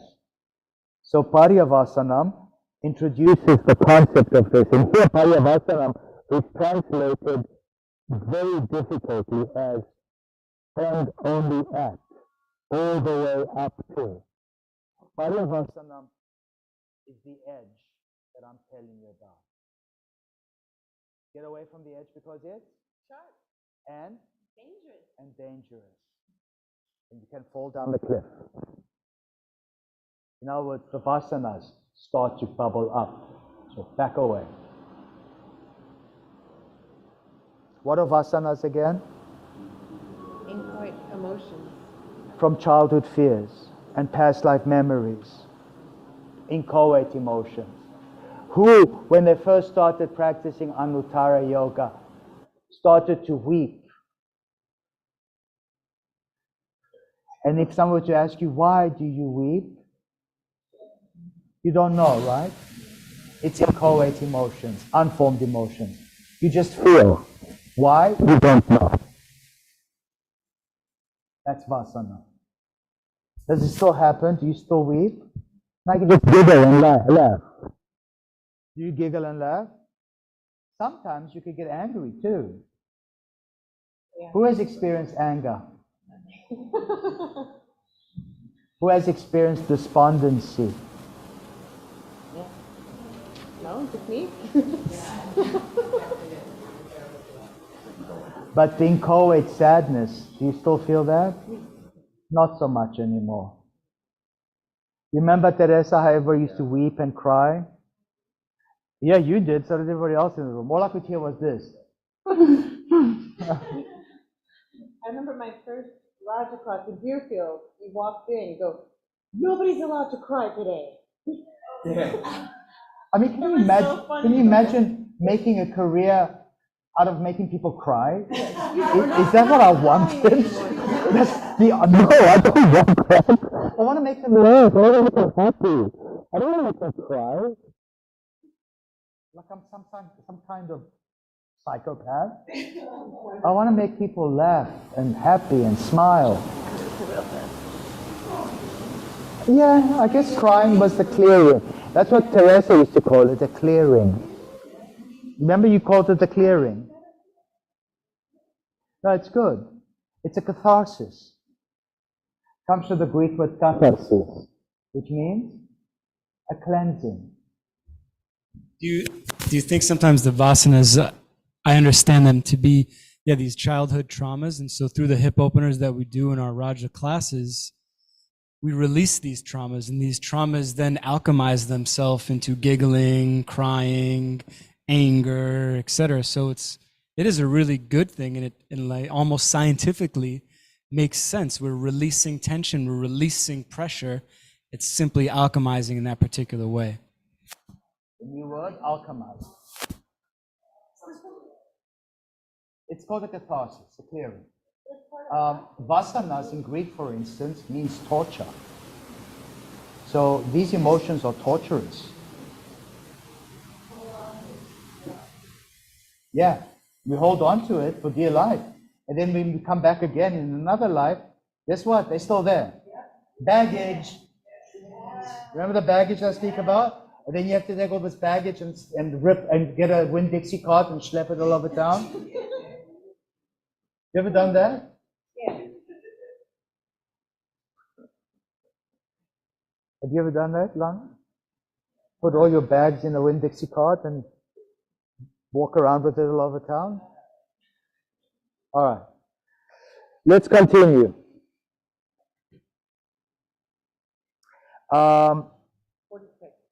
46.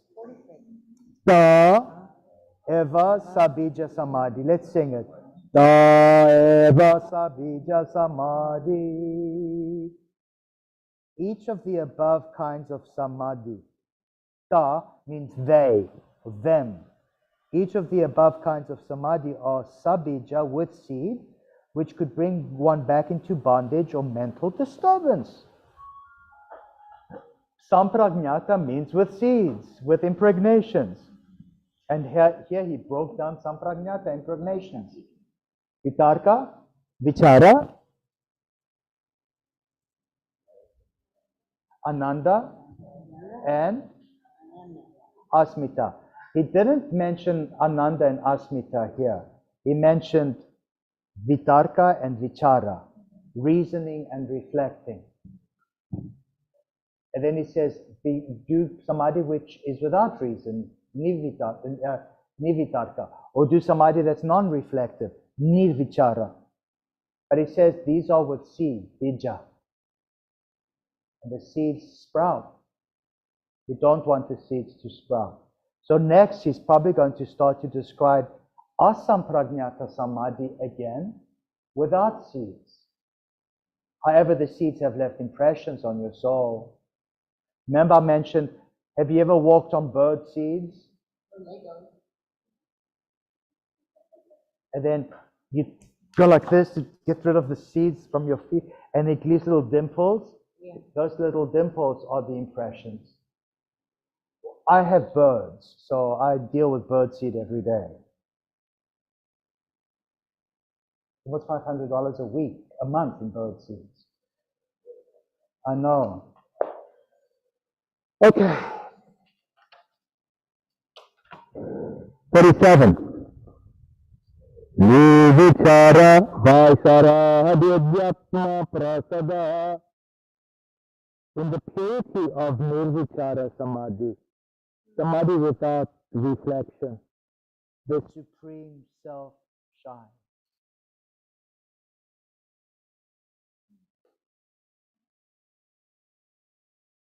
Where are you going, Sean?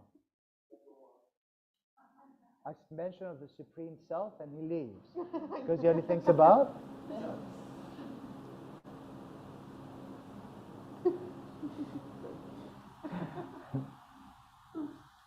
So, when there's no more reflecting, you're not looking in the mirror anymore. You're not looking in the mirror of your mind. You're not reflecting on things that happened, or things that could have happened, or things that should have happened. The Supreme Self shines there.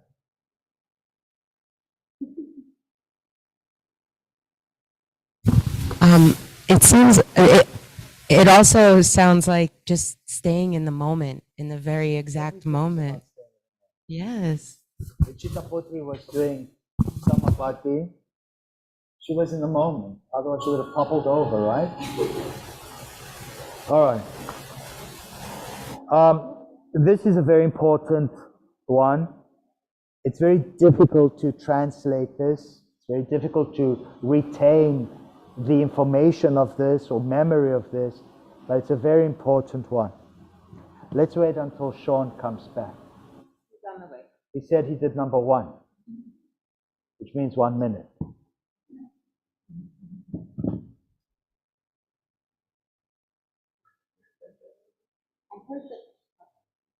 No, he was waiting to go in. Anyway, let's read it. Let's sing it. Ritambara tatra prajna. This is Ritambara prajna, or the absolute true consciousness. Ritam, say it properly. Ritam. Bara means bearing, or having, or holding. Tatra, there.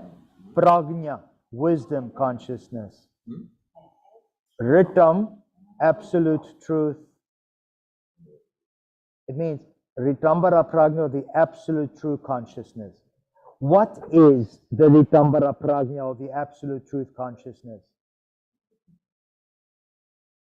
In the purity of Nirvichara Samadhi, the Supreme Self shines. That is Ritambara Prajna. Prajna means precognition. Prajna means wisdom. Prajna. We also get the word in English, pregnant.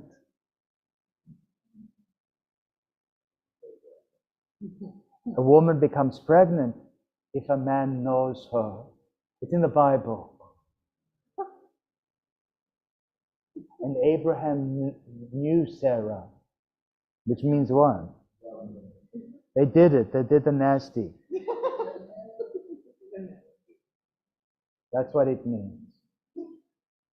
Prajna, precognition. It's a deep knowing. Ritam is the absolute truth. Truth is usually satya, but ritam is so much more than satya. Truth can be very slippery. It's like holding water in your hand and it drips through your fingers. And truth can be very subjective. You ever had an argument with someone and their retort is, well, it's my truth. That means perspective. Yeah, I mean, it's my truth. Is it your perspective? Is it your opinion? Is it fact? Truth is fact. So truth, real truth, ritambara, must be absolute truth, unassailable by opinion, or wanting, or craving, or desiring, or thinking, or opinionating. Absolute truth. Things are, or they're not. Give me an example of ritambara, absolute truth. Well, because that's why I asked you. The sun is hot. But then, you know, you can say, well, it's hot for you as a human, but it's not hot for you as a desert lizard. It's not hot enough at all. So it could be subjective. What is absolute truth? The sun sets in the west. Is it really true? The sun doesn't set at all. What is existence?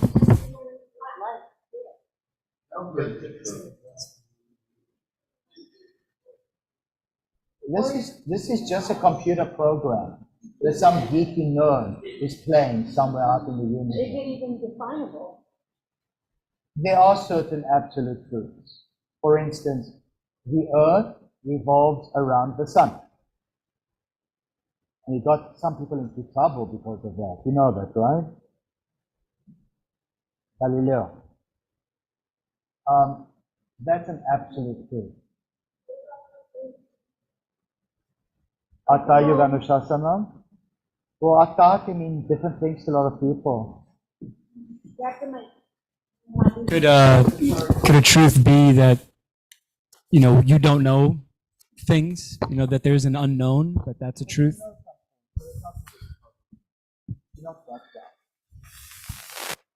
Truths. 1 + 1 is 2. Yes, numbers tend to be unassailable truths. But temperatures could be relative. Like the sun might not be hot.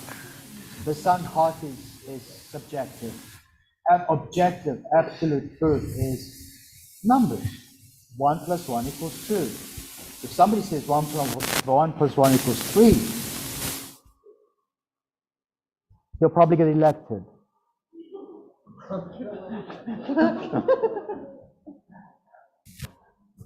Welcome to our universe. Absolute truth is truth whether you recognize it as truth or not. Absolute truth is truth whether you recognize it or not. It's ritambara, prajna, absolute truth, absolute wisdom truth. Prajna, it's wisdom. I mentioned it in class this morning. Who remembers? Nobody remembers. Nobody cares. Huh? Ritambara prajna, absolute truth. It's nirvichara samadhi, where only the supreme light shines. The supreme light of the self, of the supreme self. That is ritambara prajna. I want Mr. Yash to take a chalk and write Ritambaram Prajna is where the light of this, where the supreme light alone shines. And put it near the top of the board in nice writing, so this remains as a constant in this room. And hopefully nobody is going to wipe it away. Bless you. In 47, it talks about the Adhyatma, supreme self would be like Purusha, the Atman. Is that the same as the absolute true consciousness, or is that's the same? It's okay. Ritambara Prajna.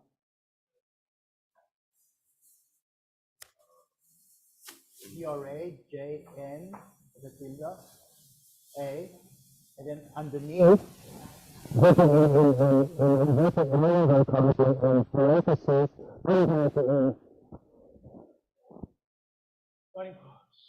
brackets. No, not that. Put underneath brackets, and right underneath, unreflected samadhi. Or just put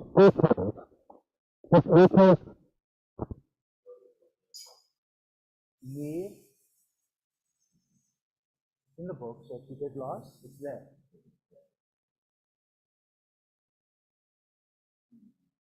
So if somebody ever comes up to you, say you're waiting at line at Walgreens, and they say, do you know what Ritambaram Prajna means? You can turn right around and say to them, it's Nirvichara Samadhi.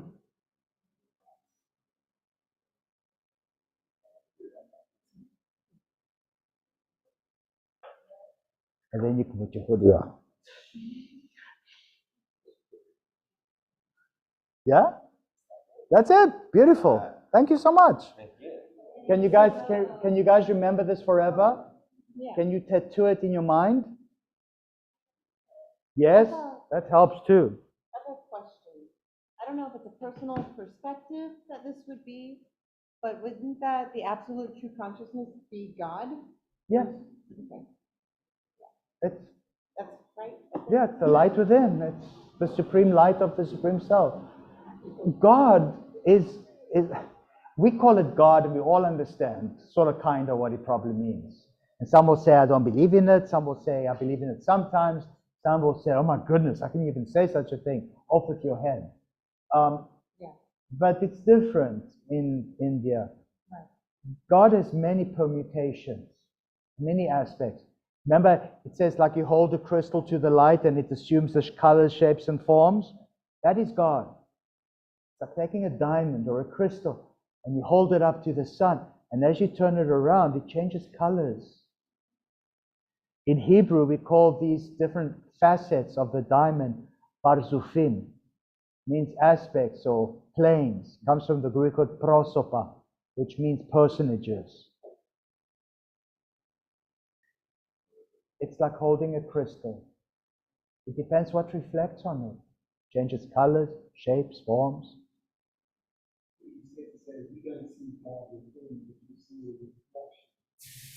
Of that light, and like the light that you see, I guess. Samadhi, we just saw reflection. Yeah.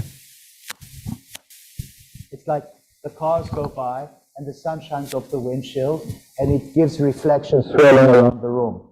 It looks kind of cool. Makes the room look like a disco. Is that cool? Look at the light waves. It's going to happen. Well, it's going to happen soon. You'll see it for yourself. You can see it up top.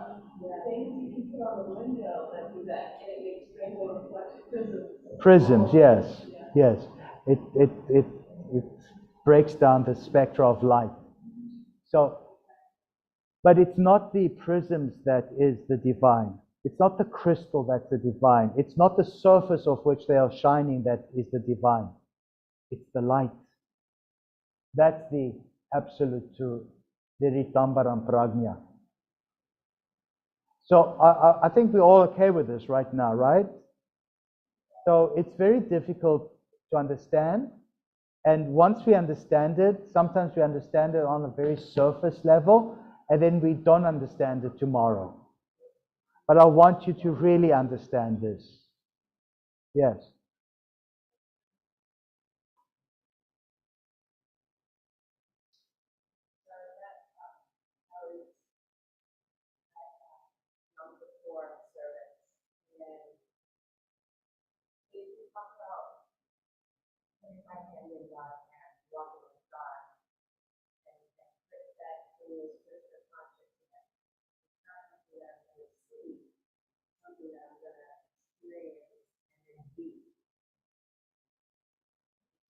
Yeah. I hope he didn't tell them, oh, that's Krishna time. Because that would be chutzpah big time. Okay, yeah, okay. I mean, we have to edit ourselves a little bit based on the social circumstance. Yeah, yeah, you can do whatever you want. Yeah, this is a place of free expression. Yes, you read the room. Yeah, you got to read a room. You got to be careful. Okay, let's continue. 49. Let me read it out and then we sing it together. How's that? Shrutanumana pragnabhyam anya vishaya visheshartatvat. Let's sing it together. Shrutanumana pragnabhyam anya vishaya visheshartatvat. This special truth is totally different from knowledge gained by hearing or study of scripture or inference.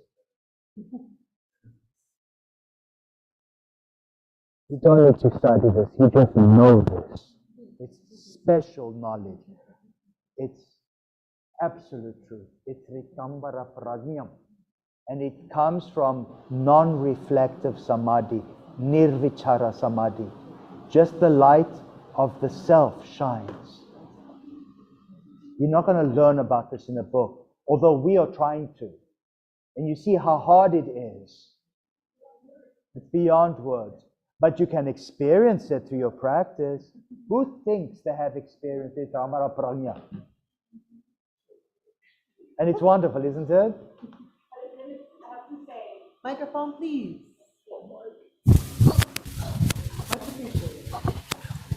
What I find wonderful about reading the Yoga Sutras and studying it with you guiding us through Raja training, when I did experience this personally,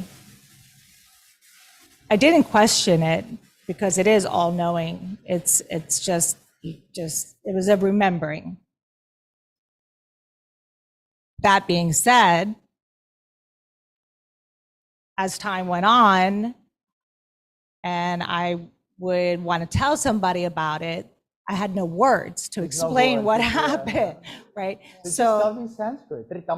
well, 6, 7 months later, I came across teacher training and then started reading this, and I just found it so interesting that what I experienced, I'm reading about in a book that was written so long ago by people that I didn't know, and I'm around a group of other people that experienced the same things that I did. So it was, yeah. So Ritambara Prajna. Ritambara Prajna. Yeah, it's pretty cool. The non-reflective samadhi, that is just the light of the divine higher self. It doesn't reflect, it's an original light. The extra S, yes. Do you see how important words are? And do you see how profound Patanjali was to actually find the words in concise, terse, little aphorisms to describe something which is indescribable? That's the genius. For me, that's the genius here. Let's carry on. Of course. It brings about a beautiful epiphany. It brings about a beautiful epiphany within me. Say that again. Everything that we're doing together here brings about a beautiful epiphany in me that just never leaves. Yeah, good. I'm happy. It should be like this. Epiphany comes from the Greek word epiphania, that which becomes apparent.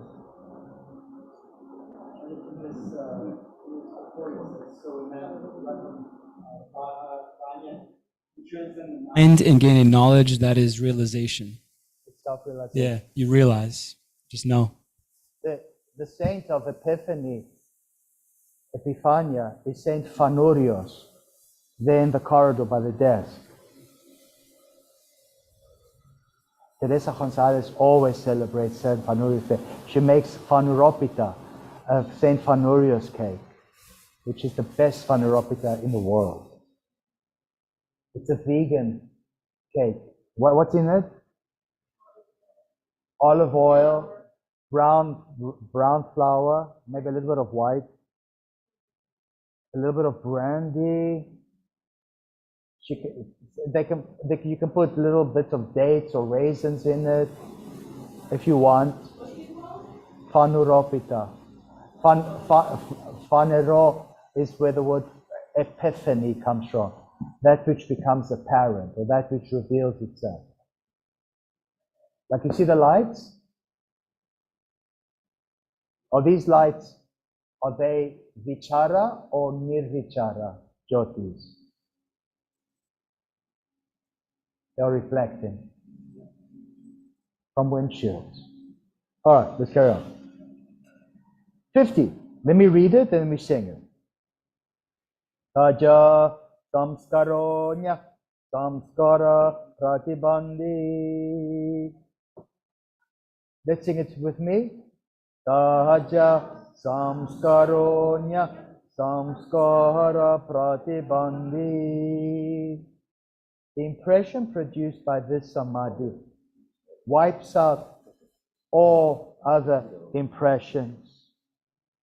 So you don't have impressions on your soul of seeds anymore. Ritambara prajna, which is basically nirvichara samadhi, wipes away all other impressions. But it's not the highest samadhi, so don't think you've arrived yet. You're only getting onto the plane. 51. It's the last verse of Sadhana Pada. Let me read it, then we sing it. Tasyapi nirode sarva nirodan nirbija samadhi. Sing. Tasyapi nirode sarva nirodon nirbija samadhi. When even this impression is wiped out, the impression of samprajna, of ritambara prajna, of nirvichara samadhi, even when this impression is wiped out, every impression is totally wiped out. And there's nirbija, seedless samadhi. Nirbija samadhi, seedless samadhi, is basically a higher form of asamprajnata samadhi.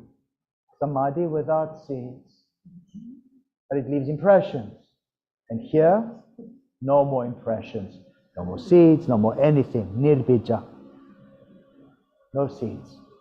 Nothing is going to sprout in the bread of shame. For Passover, to render a kitchen fit, kosher, for Pesach, sometimes people take blowtorches and they blowtorch the oven, they blowtorch the sink, they blowtorch the tiles behind the oven, through the oven, into the sink. They blowtorch everything to burn away the leaven so that nothing sprouts. And this is in memory of make unleavened bread, so that the angel of death can pass over. The unleavened bread is called matzah. And this is what happens here. There's no more seeds, there's no more impressions. Nothing is going to sprout in your bread of shame. The bread of shame It's a Kabbalistic term to describe the body-mind complex, which is exactly what this book attempts to help with. You guys get that?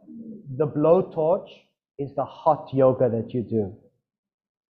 When your hand is burning, it's burning away the leaven. When you do fire log, it's burning away the leaven. When you do Agni, it's burning away the leaven. The leaven is yeasts, potential things that sprout. And your bread rises, which is not a good thing. You want to be able to just get up and go, because you never know when you take your last breath. You don't want any leaven to hold you back. You want the angel of death to pass over. With that in mind, should we take a little break? Yeah.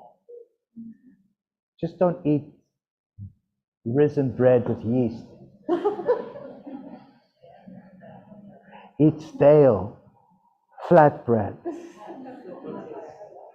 5:17. Huh? It is 5:17. It's 5:17. Let's come back at 5:40. Are you guys okay with that? And then we start the next pada, the next footprint, the next chapter, which is sadhana pada, the portion on practice. And you recognize so many things in that chapter. All right, I'll see you guys at 5:40.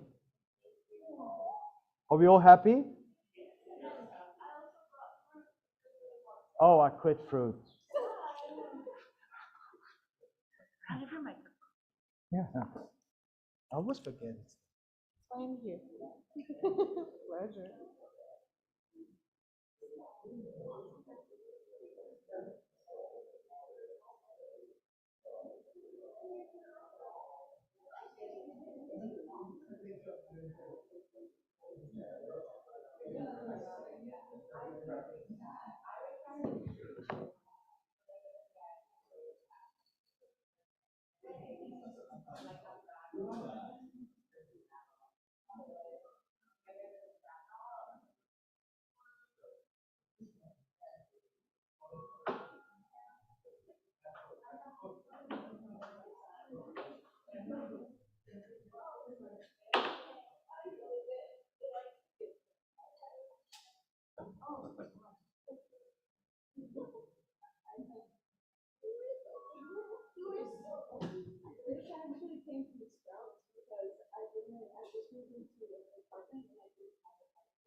I think I have a video of you at Pasamana Bliss from like a year and a half ago.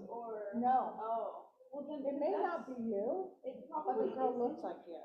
Because the only time I've ever been there was when I did a fire show for New Year's. Okay, then got you. Yeah, what was it It was what were they doing? it was a fire, well, no. Was it a performance? Okay. But it wasn't specifically for that. I went, it was a full moon. And so I'm trying to remember like what specifically I went for. It probably was a friend of mine, honestly.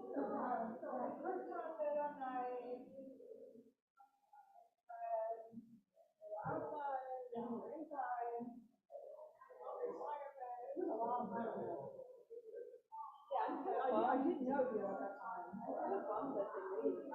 Oh, they're not there anymore? No, they're, so you remember Greenland? Okay, it's on the same street actually. Greenland used to be a local health improvement board. It closed down a while ago, and now Pasamana was moved there. And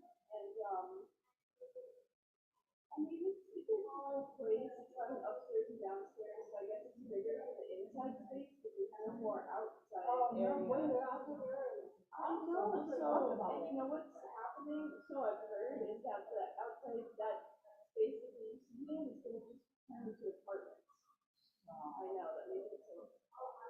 Their house has to be so nice. No.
Yeah, no, I love him to death. I love them, but the thing is, it's just, they don't know how to handle this stuff going on there, and, like, nothing personal, it's all just,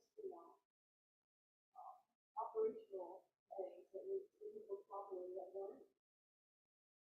So you're doing events there? Yeah, so actually, I'm gonna be teaching kids yoga there after I'm done with yoga training. And, I might talk to Phil about doing it here, because I went to it, and he said, that, I might be able to work something out back here. Because I'm certified in kids yoga, and of course I'd like to, I just have to, figure out my path with that. Because I know it takes a lot to get on the schedule, those kind of things. I'm very new to it. No, it's true.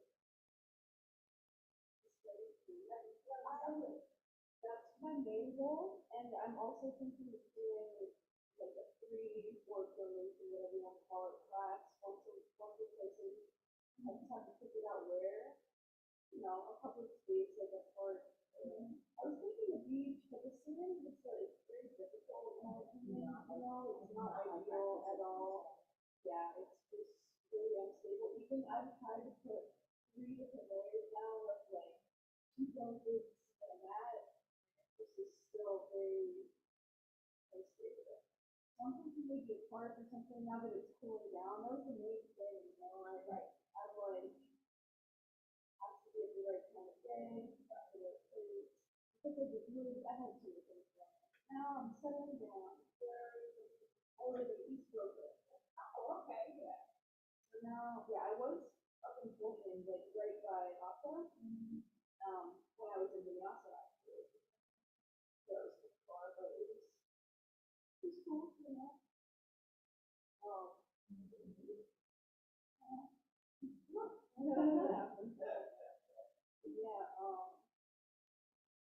yeah, because I first started to practice at the whole location, the whole was still there. I came in like right before he left, actually. And then, slowly but surely I got to know everybody, and so practicing regularly there, and I was going to be the teacher training there, but I don't know if you heard about how they canceled it due to the teacher. So then I was, going to go here. So it all worked out, yeah, yeah. Yeah. Oh, yeah, no doubt. I'm definitely grateful that it all turned out the way it has. Yeah. It's been like a journey. I waited really,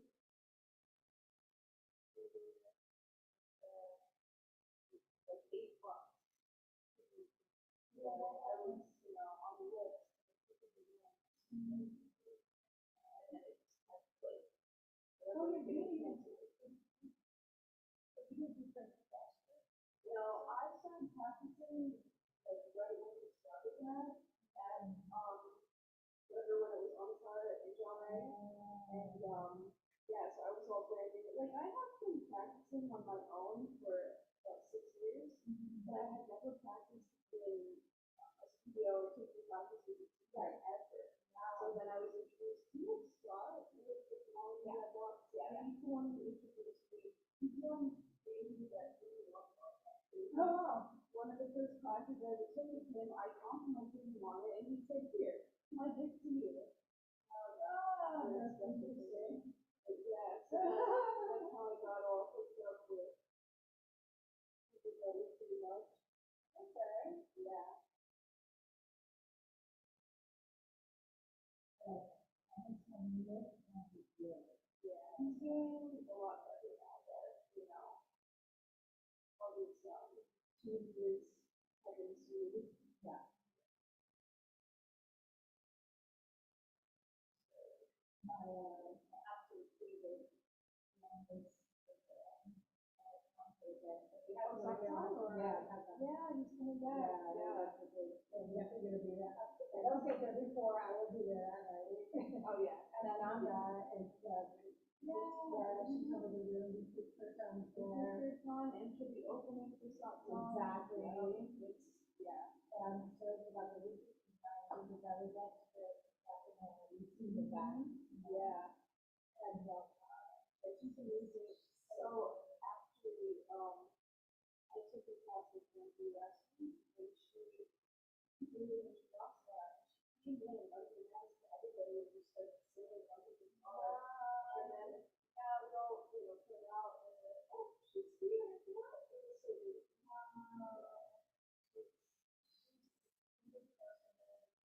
yeah, I've done a free song with her and she did not before, and that was a lot of fun. Yeah, but I think it will be both of them. Yeah, it will be. Yeah.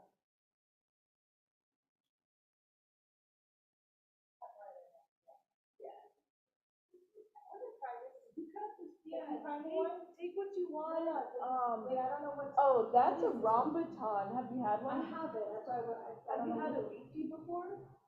Just getting to that. I'll show you. Yeah, you can eat. I'm sure I've had this before. This one is a good. It's a little over.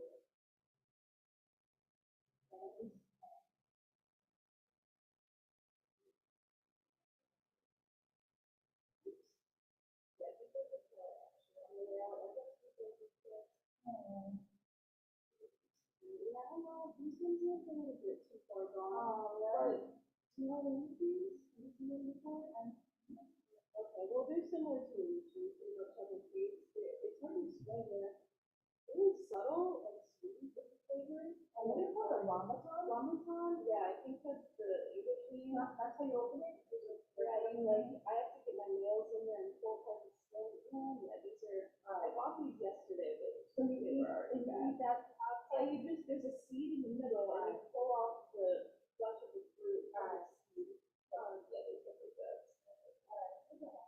For twins, I'll buy that. Yeah, I usually try to get, because they can grow in South Florida, so sometimes. Sometimes people will have them at a local store, or my friends, Fruits and Cookies, they have a place in Daisy, a little fruit stand, and they get local ones. Yes, oh yeah, the book. I love that song. Oh, they do? Really? Do they announce their events? Or how do you stay in the know with this? They text you or are you online? I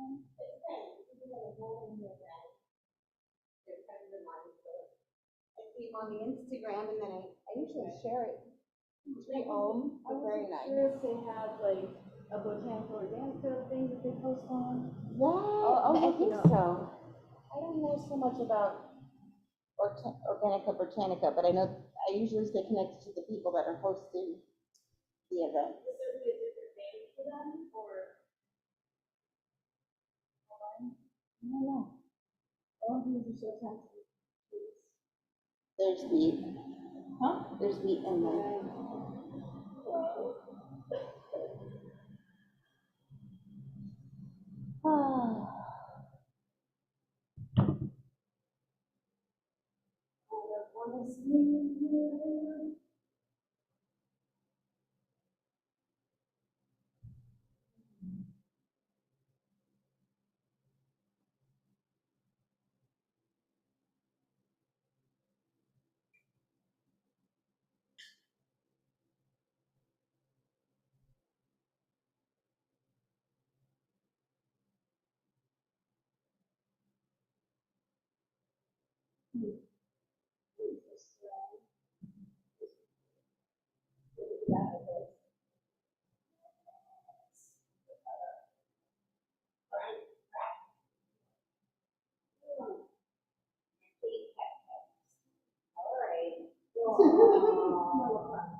One more.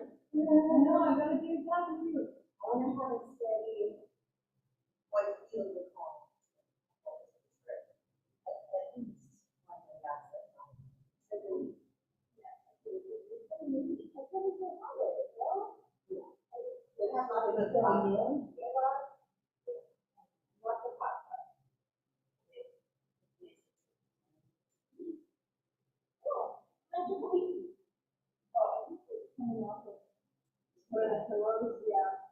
Because I noticed there was some sparkles by me, and that I have a bunch of.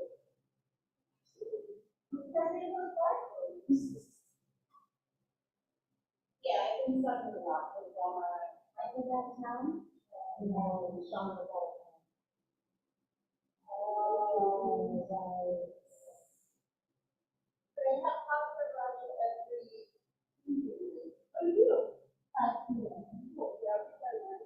Because it's mostly I'm so hard.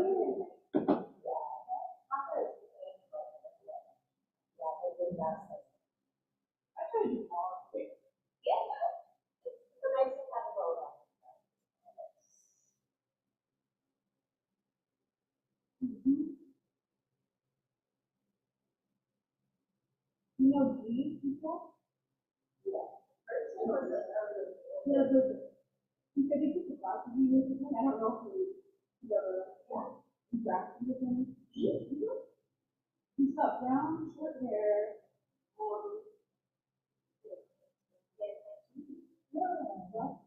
Yeah, tattoos, no, not really. Oh, yeah.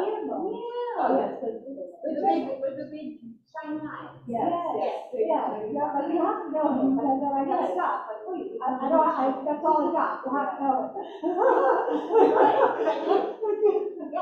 Yeah, he reported to me about your cat. Oh, yeah? He was very pleased.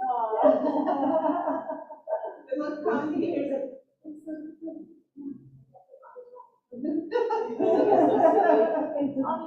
I feel so obsessive for your thing. He was very happy about it. Yeah. He wasn't even saying the reference, and it was funny. You need, yeah, that's it. I am so funny. What was it, the outfit? Yeah. Like, I thought you should go on Monday. Oh my God, that was wow. Great. Really? Yeah. I'm ready. I got so much fire. Avenues. Whoa.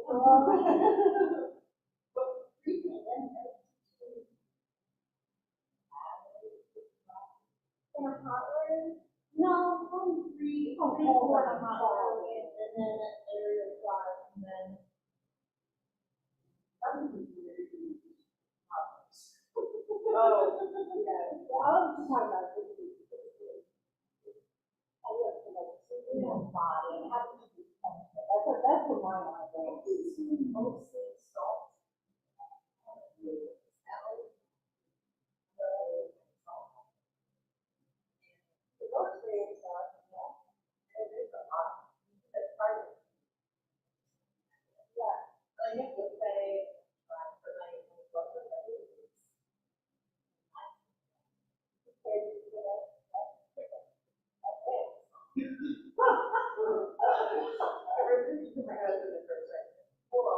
I need,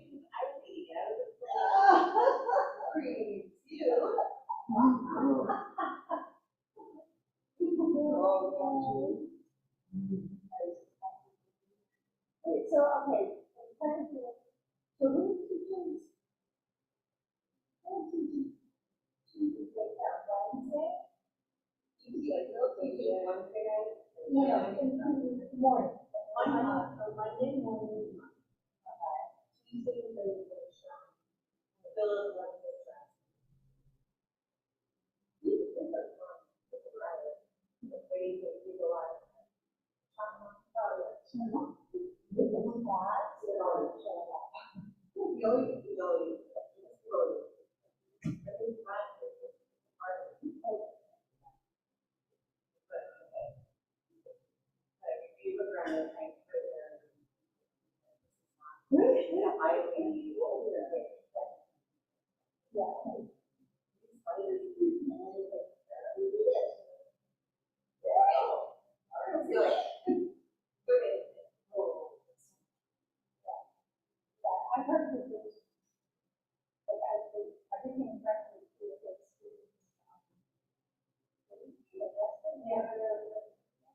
That came to the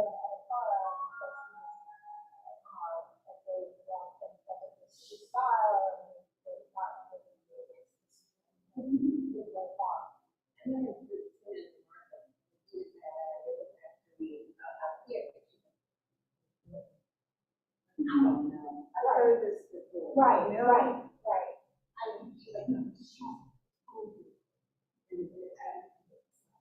Oh.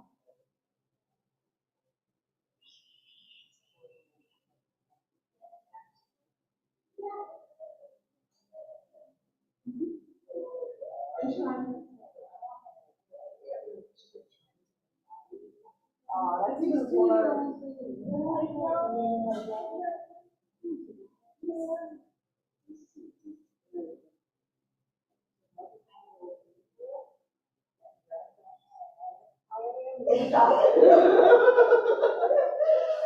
Why am I here? Why is this? Can't go to hell because you're feeling like that.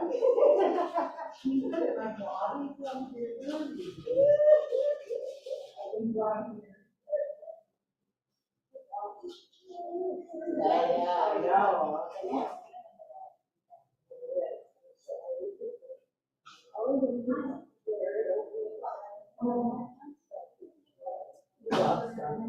This actually makes sense with one year, and I'm germinating the seeds right now. And I want it to be. It will still.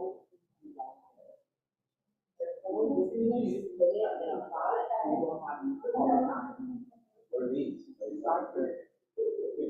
Yeah, they're so good on there.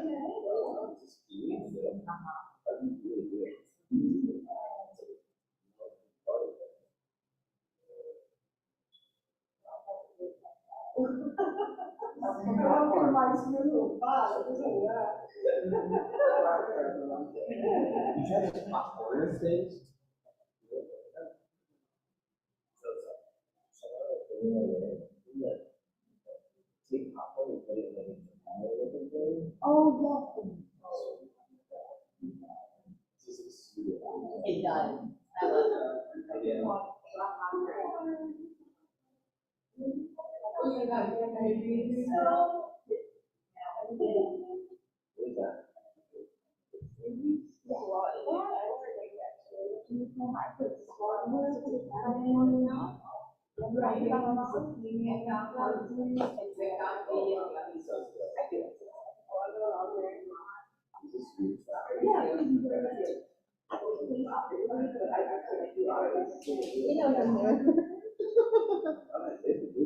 I don't know when else that one could be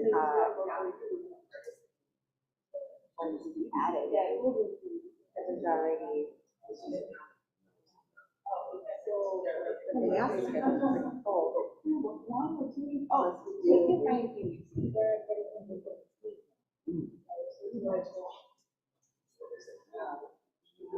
most of these are. I just found them. They're really good. Yeah. They're adorable. No, this is the hardest thing. Look, what am I going to do here? Once I have I took a full year off, though, but that's the only gummy that I used. Activated. The Supreme.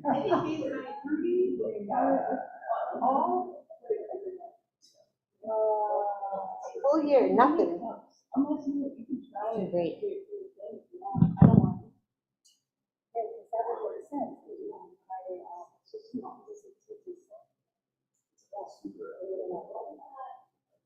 It tastes more lemony to me. I put a lot of lemon in it. It's not very bitter. It's mostly, I feel like the strongest taste is lemon in that. Which is awesome.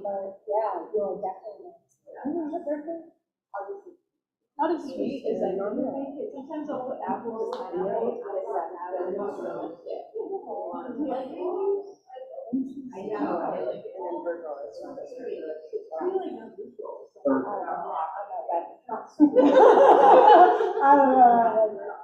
Okay.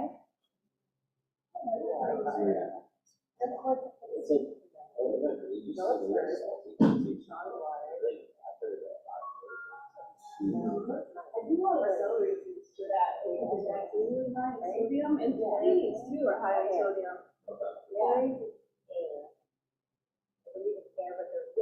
They're fair, but there's water there. Yeah, this one was actually super random. I just like didn't have the time to get it all really fast, and I did what I had. I have a normal juice. What is this juice? It's so enticing.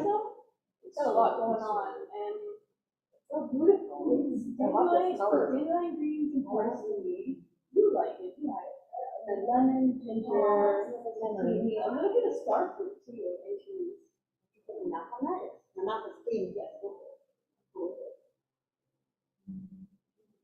It's interesting. It's really smart. You can't make it as very sweet. Look at this pattern. Did you do that? Did you come with that? Yeah, it came on the napkin, I think. I'm pretty sure. That's a seed of life, you just need. All right. Okay. Thanks for having me. Hi.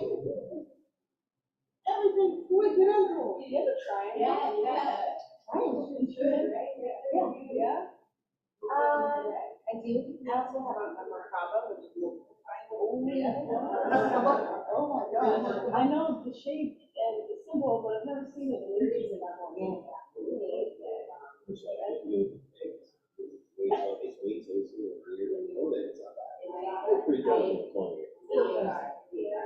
But, you know,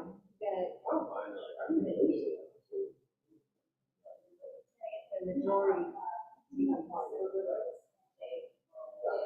It's always on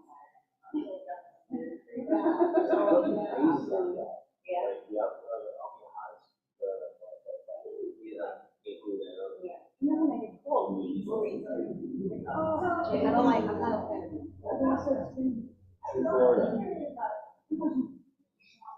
I'm in the middle, Why is Dr. Pepper? They exist?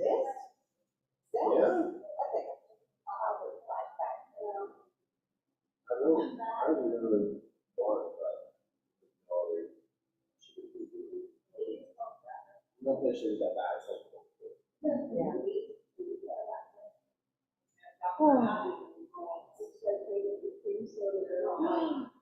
Oh, dude, one day you gotta make your mistake. I actually have a plan, yeah. Okay, gotta go to chocolate. Chocolate. I think I've heard of it. Is it multiple locations and different places? Mostly like that. Why have I heard of it? After you go to the like the 40 signing, which is like yeah, the 40 thing. Okay. Which is the most diverse. Turns all rock. And then it gets real good. And then it gets very foresty. And then all of a sudden, you climb and you do like stop it and you make it. Point Canyon? It's one of the vortexes. Yeah, it's been planned for a while, you know. There's great Airbnbs there. There's lots of like affordable ways. It is very expensive. Little avenues, you can really do it.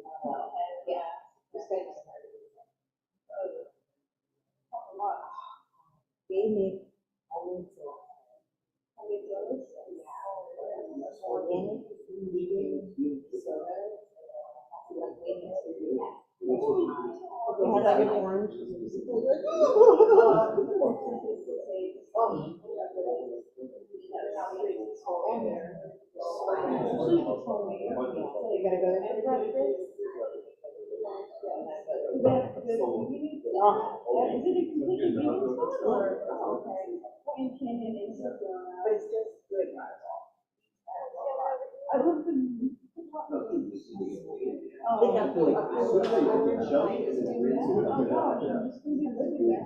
I did. I mean, there's something that took me out to the very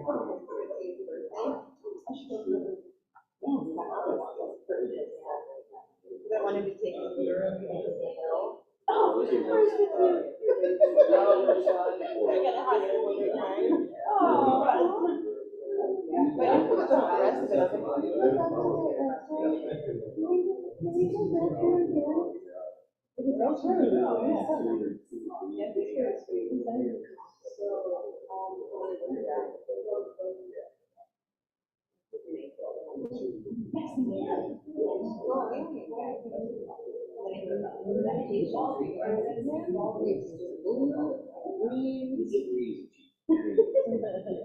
online, little alien hand. You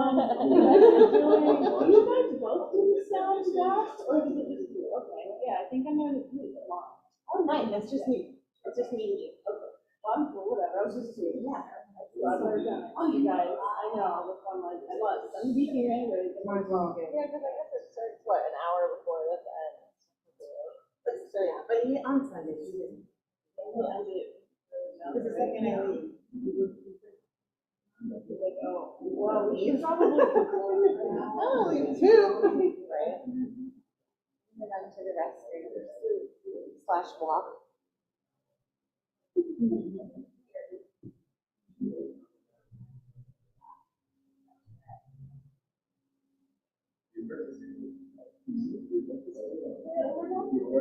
Yes. So, I normally come on the weekends, but I need to go to the drive, but I'm free Wednesday, yeah. This morning, Wednesday, yeah, I make my requirements. I can come here on the weekend.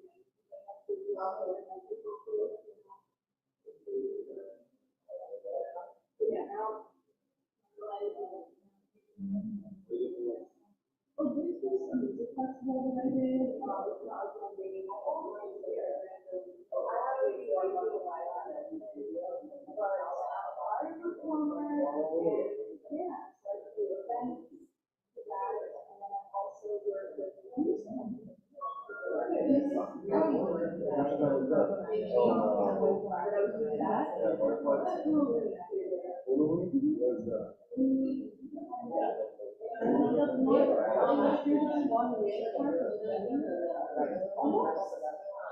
We're close to the border of,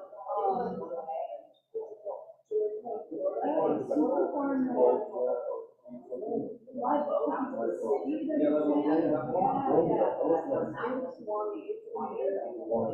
The venue itself is so beautiful.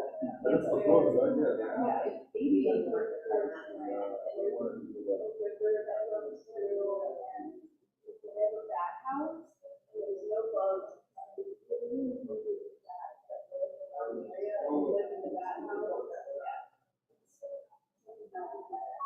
Did you see Hanuman? Hanuman there? Yes. I did.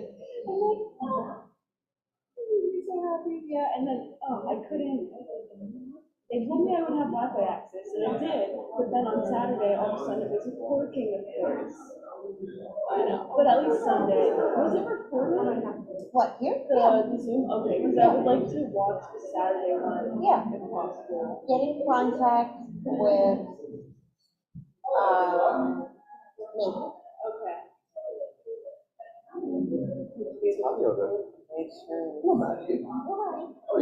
Margot.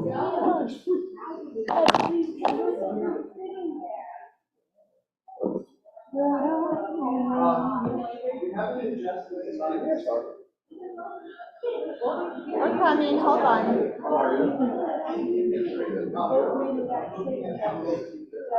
Yes,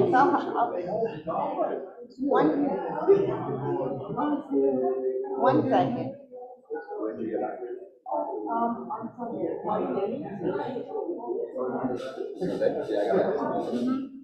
Yeah, it was,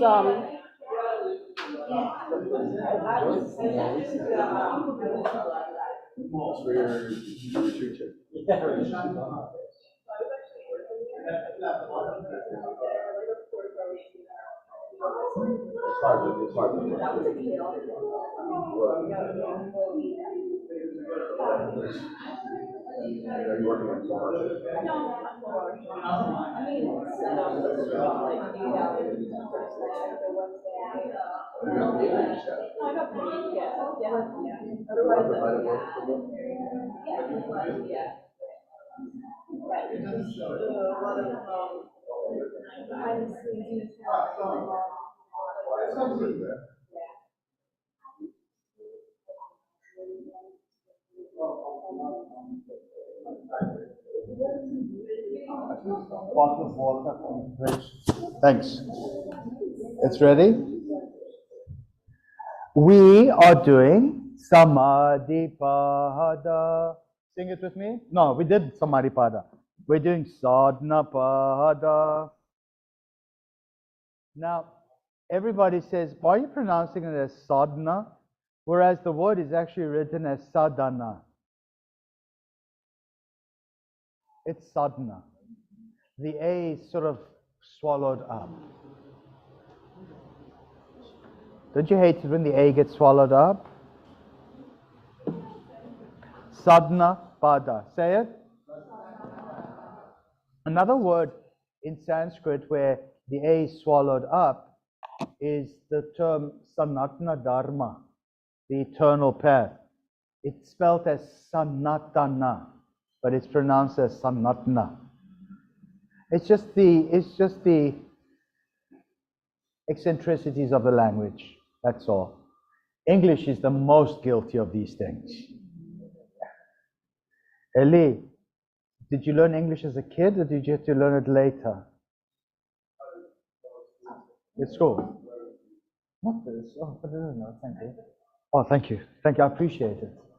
I would have done it myself, but we lost track of time in the restaurant. We're busy gossiping. What do people talk about the most? Gossip.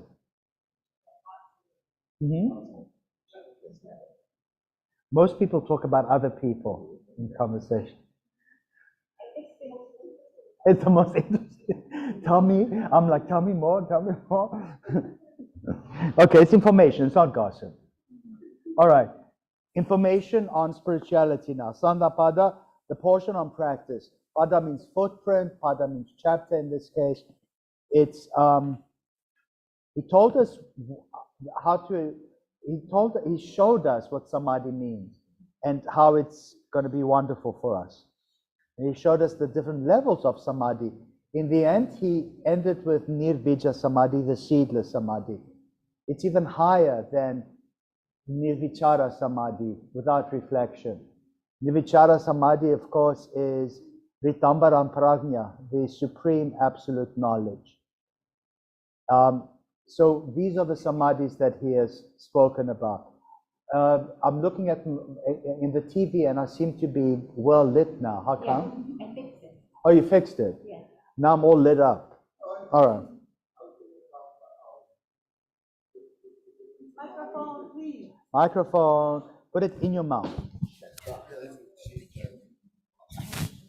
I was thinking of the samadhis as like the reflective is conscious and the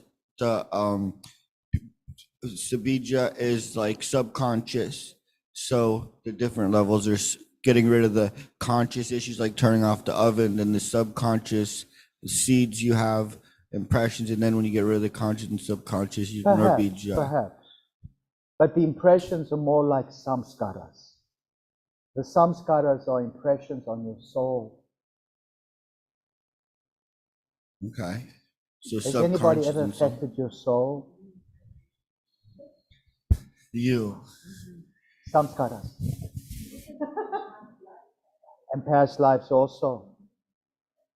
And that's why I mentioned you use heat to burn away the leaven. In kosher kitchens for Passover, to render a kitchen kosher, people sometimes take blow torches so that there's no crumbs at all. So nothing sprouts. Let's book 2, Sadhana Pada. I want Mr. Yash to read the introduction. With microphone. Microphone. And remember, you're talking to an audience. If you are going to go on to teach yoga, I don't know if any of you want to do that, if you're going to do that, and you never know. You know, it may just happen. I need you to be able to hold space. When I say that, I need you to be able to engage people as an entertainer.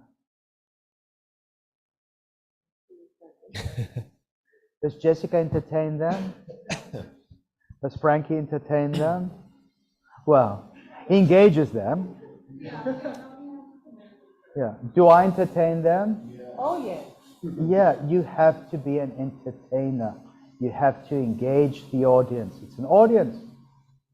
You think they come for the yoga? They come for you. You are the yoga that you give them. And you have to work everything that you are. You have to give 100%. If you give them 99%, they will not like it. They feel cheated.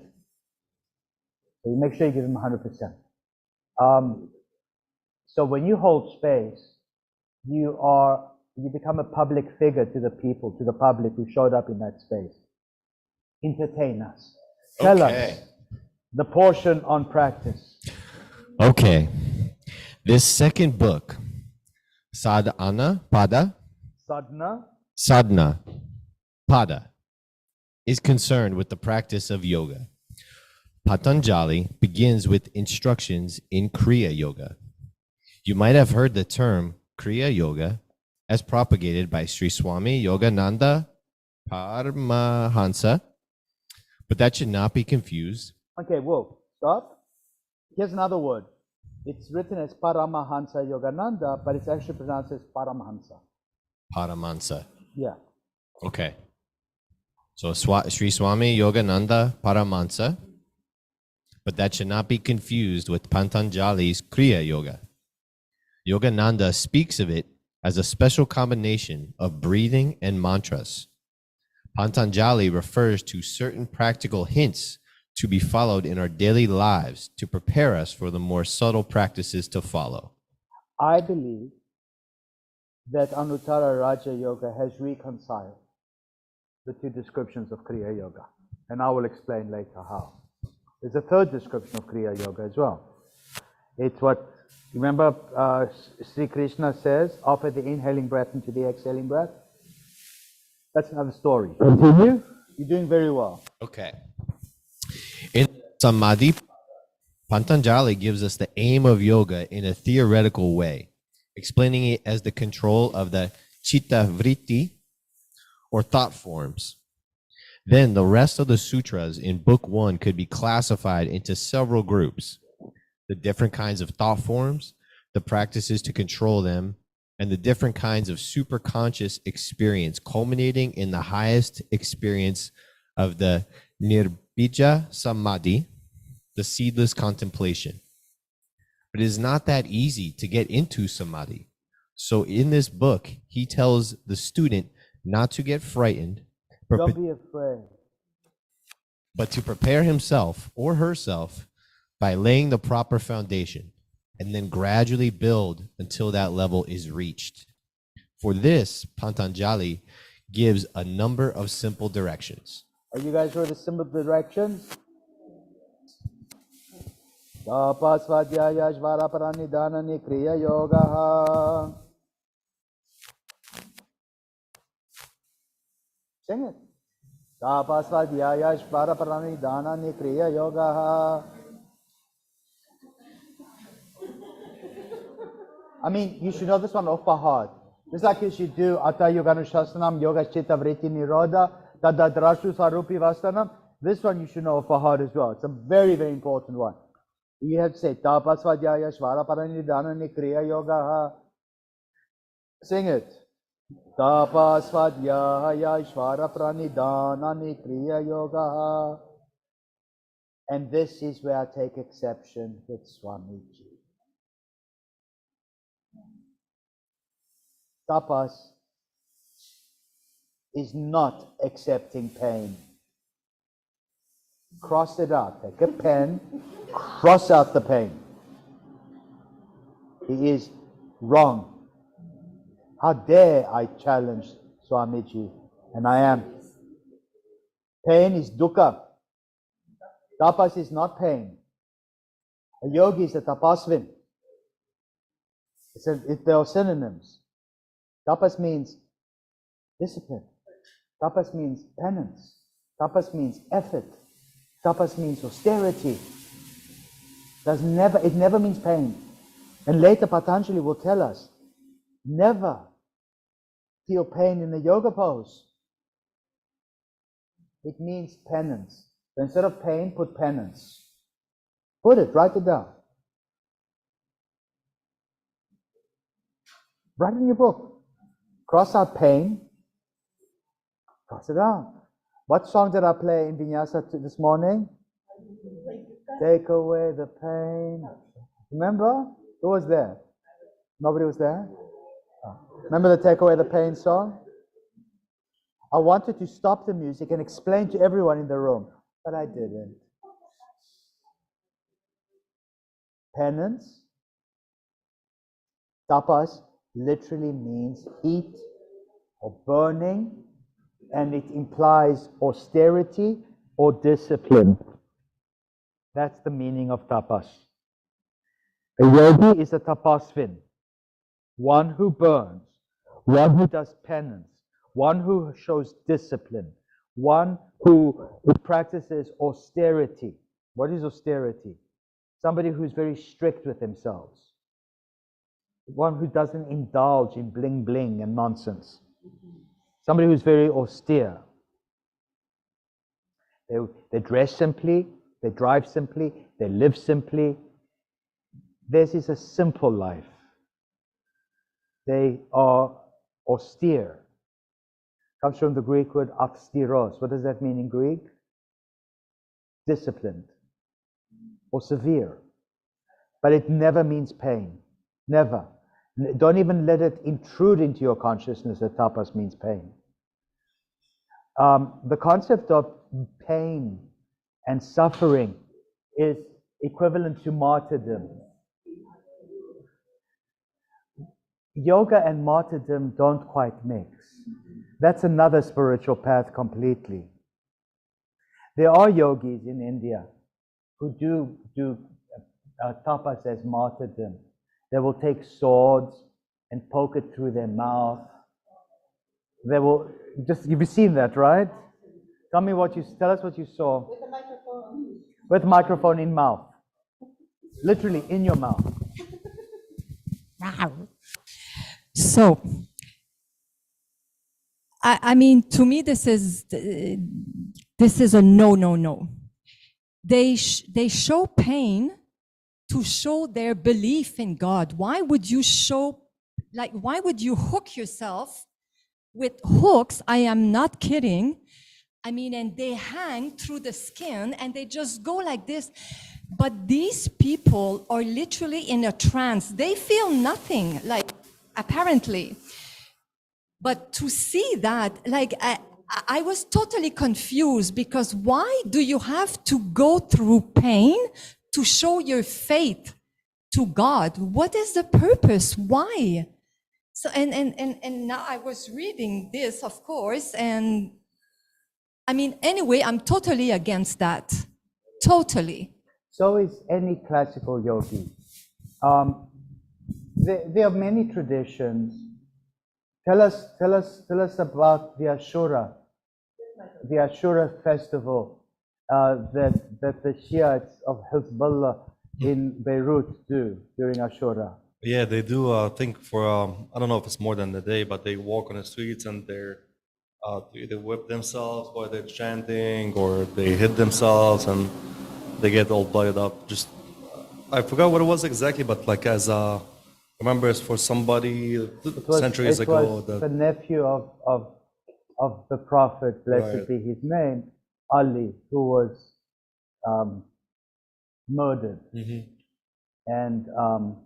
And that's how the followers of Ali are known as the Shiites, Right. and the followers of Abu Bakr are now Sunni. known as the Sunnis. And that's it. So they self-flagellate. If you think that's just the Shiites during Ashura, you'll see that it's also the Hindus during some of these ceremonies as It's well. also, And it's also the Christians too. and Native Americans and indigenous tribes Yes, in the they- Americas. to show during your the manliness. Sundance, Mhm. specifically men tie themselves to a very specific tree to offer a pound of flesh as, since women, So women the believe in idea men. of self-immolation, self-flagellation, self-mutilation is alien to classical yoga. Yoga is not about that. There are those in India who are called the extreme sadhus, and we use the Arabic term to describe them, fakirs. They will have their arm up in the sky like this until the arm withers and falls off. And they live in the streets, and people just throw some lentils or some beans, whatever, and they live off that. Don't mistake a fakir for a yogi. Some of the yogis go on the very borderline of these things. The Aghori sadhus only wear ashes, they don't wear clothes. And they do crazy things, like besides allowing an arm to wither and fall, they'll do things like they'll wrap their penis in a stick, and then, or they'll put ropes on their testicles and a heavy rock, and they walk around like this so that they could suffer, to show that they are not this body, they are not this mind, and they don't care. This is just temporary. They are spiritual beings. So whatever you do to the body, they don't care. They don't feel pain. And they laugh in your face if you look at them with horror. It's all performance. And as you said about some of the participants of the Ashura festival, they're doing it for attention. I believe that they're doing it for attention. And they just don't know what else to do with their lives. So do not confuse tapas with pain. Yes. Come a little closer. The sun is out of your face. So I personally, I have to say, I feel that pain is appropriate for this, but I also agree with penance. I'm not thinking physical pain. When I read this purport, I did not see, like, I understand that he even talks about the self-torture and the tapasya, but he also quotes the Bhagavad Gita. And I can't, I'm not going to deny myself of the pain that I've had that's purified parts of me that I've needed to be purified, because it is self-induced pain? No, Or but that's not, circumstantial but that's not, he says accepting pain. So if something happens and I feel pain because of it, and something happened and maybe it was because of my chitta vritti and then my reaction, then yeah, that is pain that I have to accept and purify and grow from, right? Yes, but this is not the meaning of tapasya. Tapasya means discipline, and it means rigor, and it means penance, it means heat and burning. What do we call the hot room here? Grand Tapas Hall. The Grand Tapas Hall. Tapas, it's not the hall of serious pain and suffering.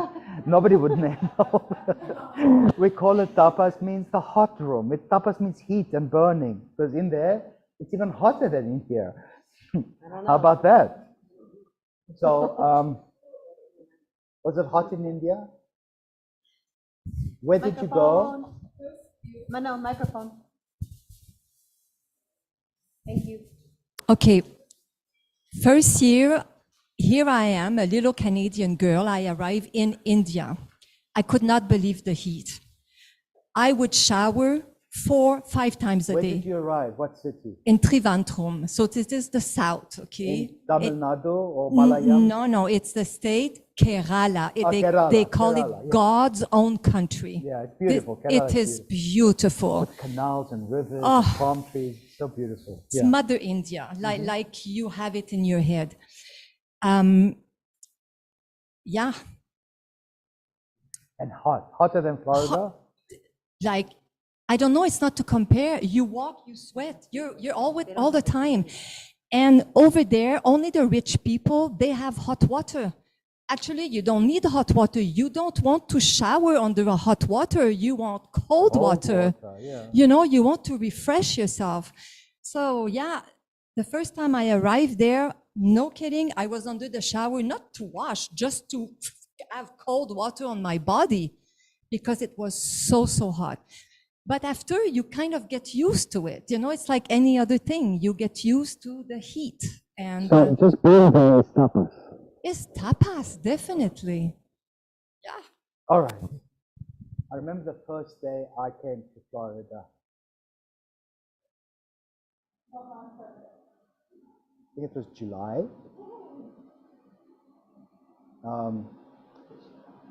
I was at the airport and the doors opened and I walked out and it was like a living thing. The air was liquid. It was like a dog panting in your face. That's how I described it. Then when Mela came to visit me, my sister, I said, "Are you ready?" We were at the airport and the doors were, I said, "The doors are going to open. Are you ready?" She said, "What do you mean? You're not Mela." I said, "You won't believe how hot it is." And the doors opened, and she walked outside, and she ran back inside. She said, "This is horrible. How can you breathe?" It was so hot. It was in August. But we get used to it. Who would send me a text message and frantically, excuse me, maybe they want to sell me insurance.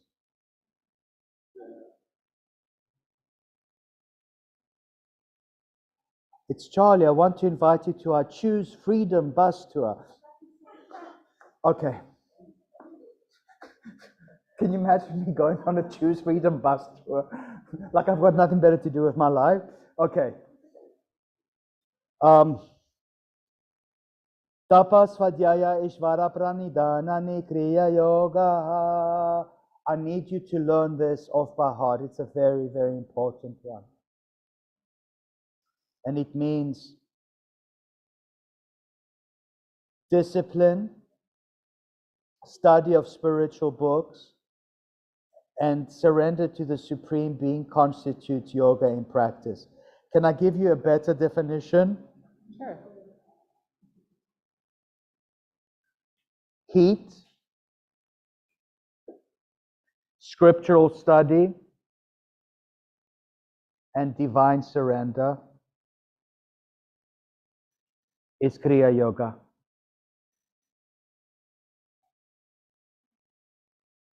Simple. By heat, I mean actual heat, but I also mean penance and effort and work and discipline and austerity. Tapas has many meanings. Accepting pain is not necessarily one of them. Let's continue.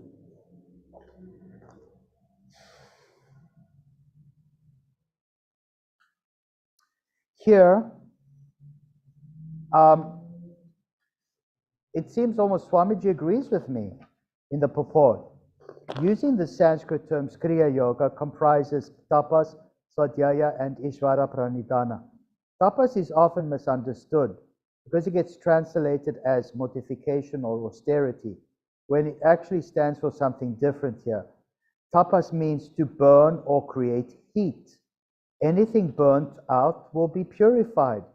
The more you fire gold, for instance, the more pure it becomes. Each time it goes into the fire, more impurities are removed. Tapas also refers to self-discipline. That's tapas. So he doesn't really I just don't like where he says accepting pain. That's the only thing I don't like. But other than that, he says the same thing. It means, what pose do we do where we feel the tapas in Raja Yoga? And you feel the tapas. There's two poses in particular that come to mind.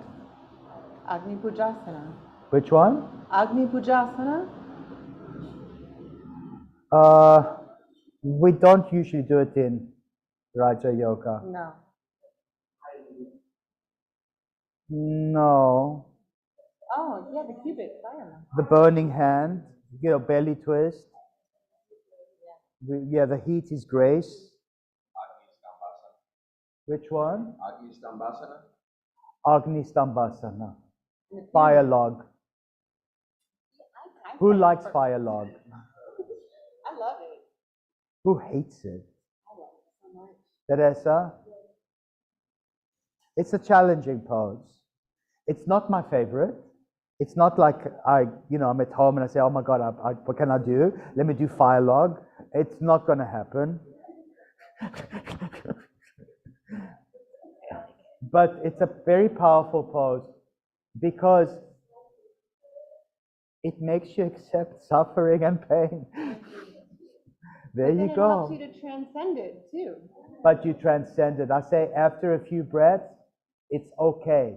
I say in class, it's not going to be nice. I'll be lying to you. But after a few breaths, it's okay. It's okay. It takes about 5 to 6 breaths, and fire log is okay. But it's never pleasant. It's very, very challenging, to me at any rate. But it burns away the impurities. It burns away the leaven. To me, it feels like I'm burning at the stake like a witch. It burns away all the witchery out of me. It does. The witchery, the impurities, the not good things. It burns them away. In the right hip, it burns away my guilt and my anger. Literally burns it away. And in my left hip, it literally burns away my shame and my sadness. It burns it away. That is tapas. What is Lisa doing? Oh. I think it does a good job of focusing. If you don't think about anything else besides what's going on in your hip. You cannot think of anything else. All you think about is burning at the stake. Yeah. That's burning. That's tapas. That's a perfect pose for tapas. Also, when the fire burns in your hand in belly twist, is it an unpleasant burning or is it? It's pleasant actually. It's strange. So you see, tapas is actually pleasant. Because you It should when you be. don't attach to it. Yeah. Don't forget, a yogi is called a tapasvin. Your practice is called your tapas. And just because my mat and my physical practice and my mental practice, it's all together. That's the same way for me that I look at pain. I don't look at that as a scary word. I'm like, oh, this is happening to me. What is it going to do for me? What is it going to do for me? So that's, I guess, why semantically I was just. Yeah, semantics. But some actually believe that tapas means self-mortification. Like you saw. They think they are tapasvins. But they are, but, come on. It seems like it's almost associating pain with sensation or feeling or understanding that you are human and you are going to experience feelings that might not be considered pleasant or joyful, not to run from those. I think that's what it seems like you're getting at there. That you don't have to suffer, to not ignore it, but not to suffer within it. Patanjali.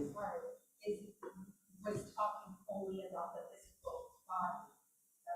No, it's all three realms, body, mind, and spirit.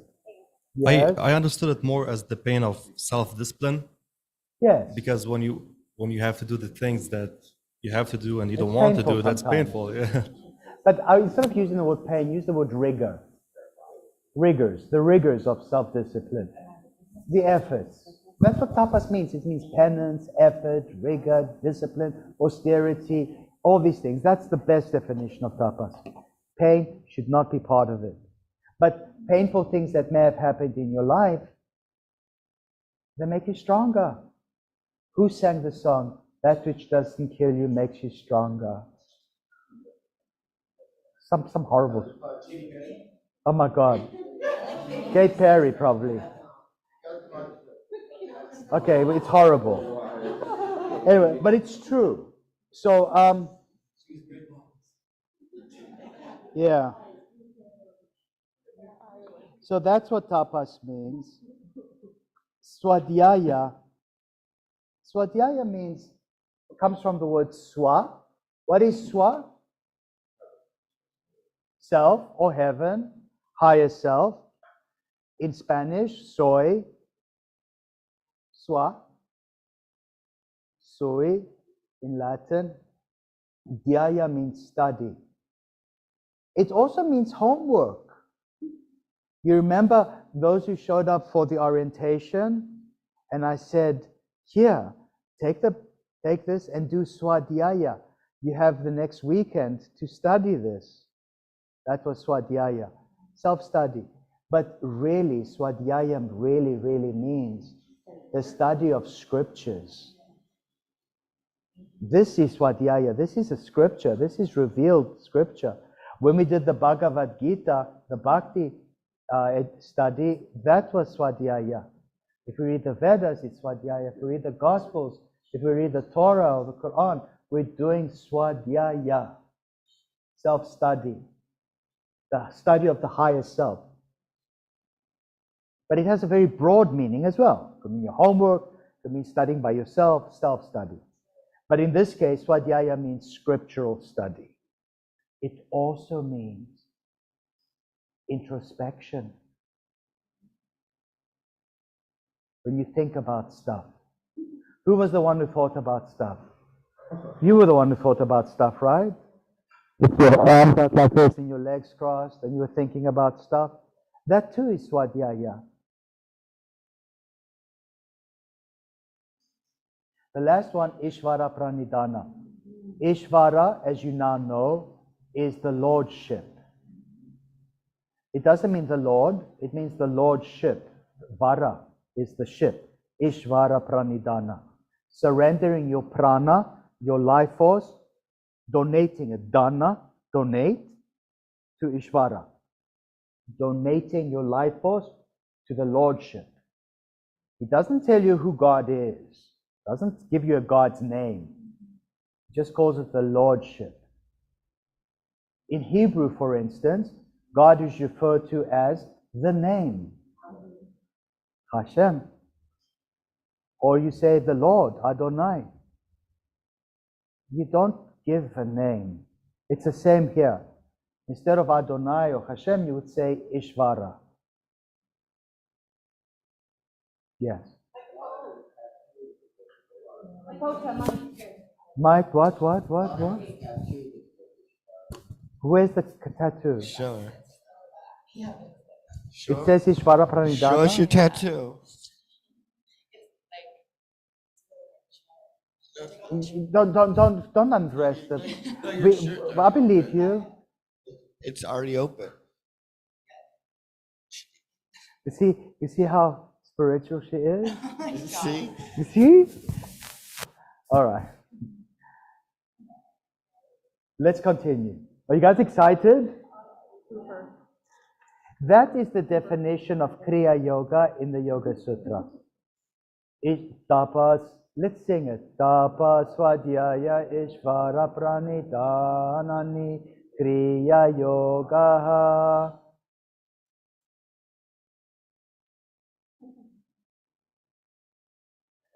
Do we do all these three when we practice Anuttara Raja Yoga?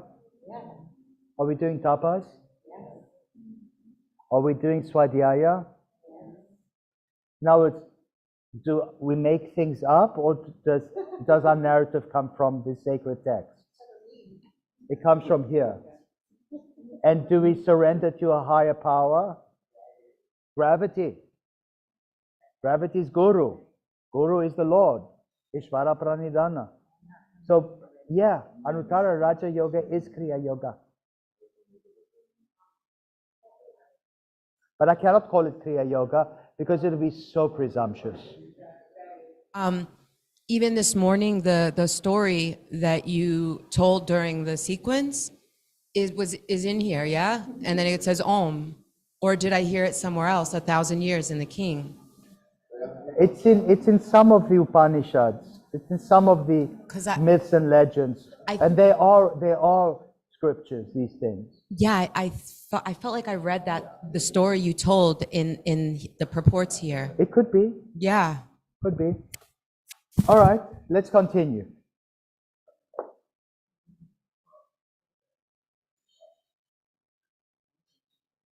Two. I'll sing it and then we sing it together.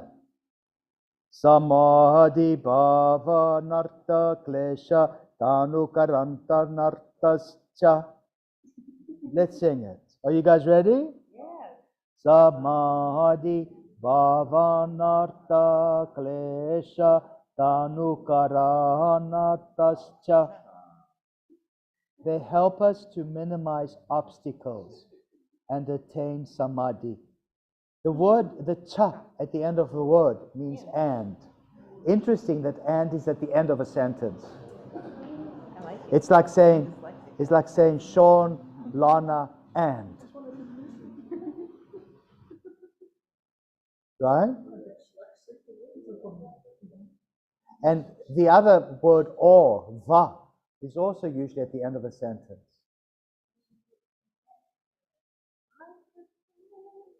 It means plus or to or also and.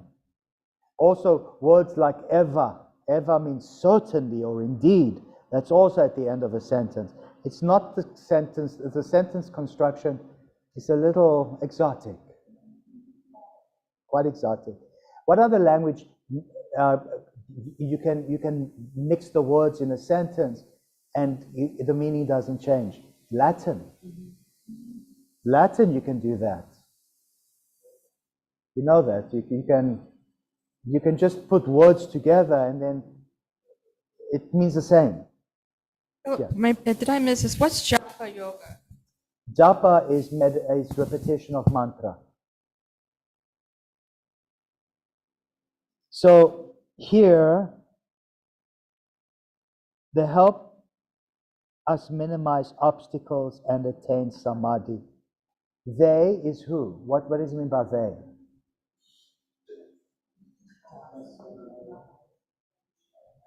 Yes, those three. Sutra 3. This is also a very important one. Avidya smita raga dvesha binivesha klesha. Sing it. Avidya asmita raga dvesha binidvesha klesha. Read the purport. Read the translation in English. With mic in mouth. Ignorance, egoism, attachment, hatred, and clinging on to bodily life are the 5 obstacles. The kleshas. How many times do I mention the kleshas? A lot. About every day of my life I mention the kleshas. The kleshas. The obstacles.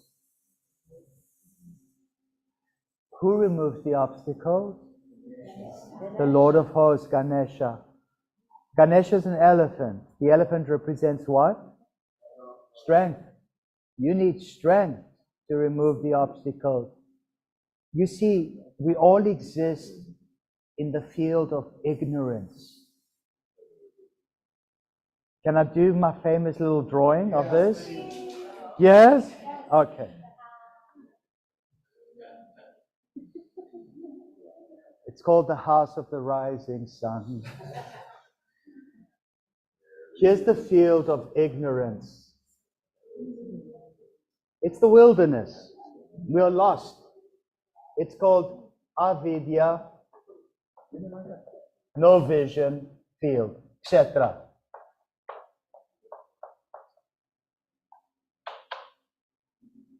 in this, and there's like tumbleweeds and dead trees. And then there's litter everywhere, plastic water bottles, diapers, dirty diapers, you know. Yeah, the field of ignorance, which is basically, welcome to our world. And then in this field is a decrepit house. It's a ranch style house. And this 3 windows. There's the front door. The door's all broken down. It's awful. It's all cracked. And the chimney is all broken. Okay. It's the house of ego. This is asmita. Egoism. And in this house of ego are 3 pathetic occupants. In the first window, who do you see? Attachments. Here's the face of attachment. How does it look? All longing and needy and yearning and wanting and, suffocating. Do you know people like that? Do you know people like that? Then, in the next window is hatred. The face is all contorted with hatred. The eyes are crossed out. And yeah, it's just hatred. You can feel hatred emanating from this face. And the third face is a face of absolute fear. The eyes are wide open. The mouth is in shock. Those are the 5 kleshas. The field of ignorance, the house of ego, and the 3 pathetic occupants. Attachment, hatred, and clinging on, fear of death. Huh? Body all of that simultaneously. You often see that if somebody is very fearful, they also are attached and full of hate. It's not three separate. I mean, they're all under the same. They're all under the auspices or the title, the headline of ignorance. These are just subtexts of ignorance. Ignorance about what? Ignorance about reality. Ignorance about our true nature. You don't have to live in this field, and you don't have to live in this decrepit house either. And you don't need those roommates either. You still don't need those roommates. Eviction notice.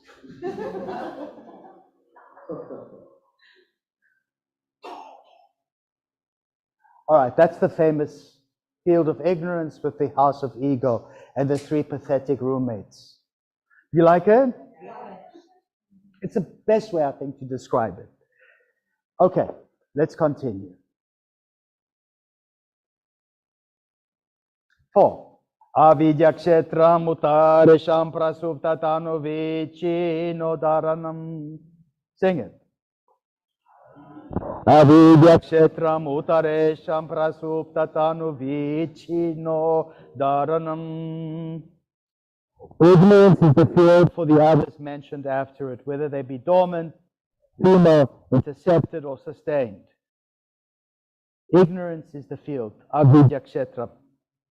And the others mentioned, whether they be dormant, feeble, intercepted, or sustained. Whether the 3 pathetic roommates are dormant, sleeping, feeble, exhausted, intercepted, locked in their rooms, or sustained.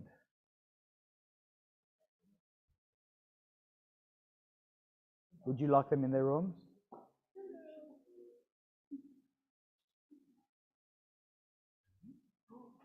Five. I'll sing it, you sing it with me. Anitya suchi dukanatma sunitya suchi sukatma yatira vidya. Ignorance is regarding the impermanent as permanent, the impure as pure, the painful as pleasant, and the non-self as the self.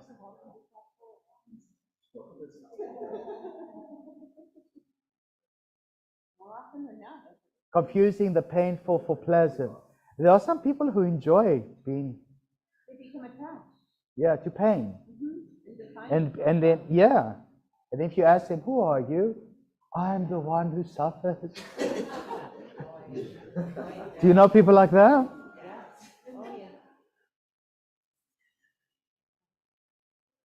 They're great teachers. I'm the one in constant pain. Okay. Yeah, no. Oy vey. Yeah. So let's carry on. 6. Durg darshana shakyor ekat matevasmita. Egotism or egoism is the identification, as it were, of the power of the seer, the Purusha, with that of the instrument of seeing, body-mind. Somebody who's egotistic, or is it egoistic? What is the correct term? I know it as egotistic, as opposed to egoistic. Are they alternative formulations? Do they mean different things? Is one right and one is wrong? Who wants to type in egotism versus egoism and see what comes up? See how powerful we have the world's information at our fingertips? The problem is it's not always correct information, but still it's some information. Okay. It says the term egoism derives from ego, the Latin term I in English. Egoism should be distinguished from egotism, which means a psychological overvaluation of one's own importance or one's own activities. Egotism is the self-important one? Yes. So this must mean egotism, where the seer, with the instruments of seeing, think it's the seer. So you see things and you think you God, in other words. That's egotistic. Sean pulled up another interesting one. It says, egotism is the inflated sense of one's importance. It's being conceited or vain. The egotist feels superior to others physically, intellectually, or in some other way. Egoism is a preoccupation with oneself, and I lost it.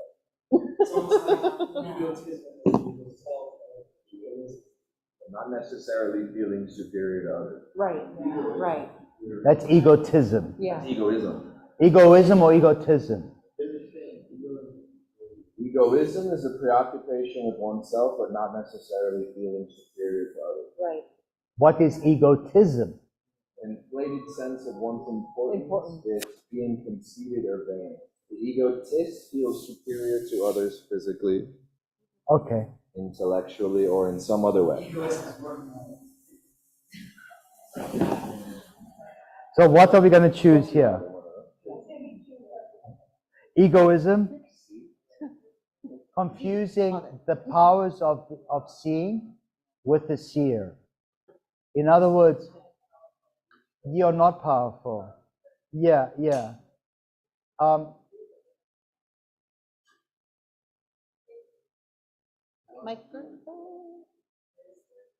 It's when you think you are the body and the mind. Yeah. When you get over your egoism, you realize you're not this body, you're not this mind, you're the seer. The seer simply uses your body and your mind for its own enjoyment. Like a machine, like an instrument. Your body and mind are simply a device, an instrument, so that the seer, the Purusha, the Supreme Personage, can enjoy things. Everything is for the benefit and enjoyment of God. Everything. So already we have a lot of words for God. We have the word Purusha, the divine personage. We have the word Drashtu, which is the witness or the seer. We have the word Ishvara, which is the lordship. Already he spoke of the Atman, the Supreme Soul. Already he spoke of what other term did he use for God? Brahman. He used the word Brahman, the divine expansion, or the divine, just God, Brahman. A Brahman is the closest to the word we use in English for God. All the rest are just epithets. What's an epithet? Like an adjunct name or a code name. An alias, yeah. You know, you don't go around calling yourself a car. Although you enjoy moving around in the vehicle, you're not the car, you're the driver behind it, enjoying the ride. Perhaps. Yes. More. There's more. Are you guys ready for more? 7. Sukhanushayi raga. Attachment is that which follows identification with pleasurable experiences.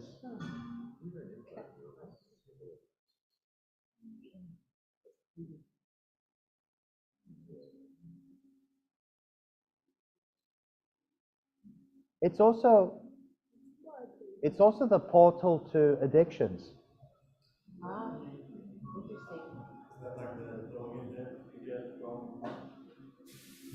Guess anything that brings pleasure. Anything that brings pleasure, you want to go to it again. It was fun the first time, it's going to be fun the second time. And then you become attached. Attached is just another word for addiction. We also become addicted or attached to being right, to being fabulous. We become attached to being beautiful. We become attached to being young. We become attached to things that cannot self-sustain. And then we suffer. We suffer. It's like attachment to the finite. It's based on, you're attached to the impermanent. You're attached to the unreal. Why become attached to something like this? You're a fool. Attach yourself to that which is real, like the supreme truth. And it also creates avoidance and bypassing. If you just attach to things that you identify as pleasurable, that's a very small portion of existence. You know, there's a rich, complex variety that you experience. I attach myself to suffering. And pain. Tapas. I'm a tapasvin. Anything that gives me pleasure, I wipe out. Cigarettes, no more. Party, no more. Anything that's not vegan, no more. Anything that tastes semi-good, no more. Comfort, no more. You have to become an ascetic. What's an ascetic? Somebody who leaves all these things behind. Yeah. Like a monk. All right, let's continue. Microphone, speak. Mic in mouth. Put the mic in your mouth and say it again.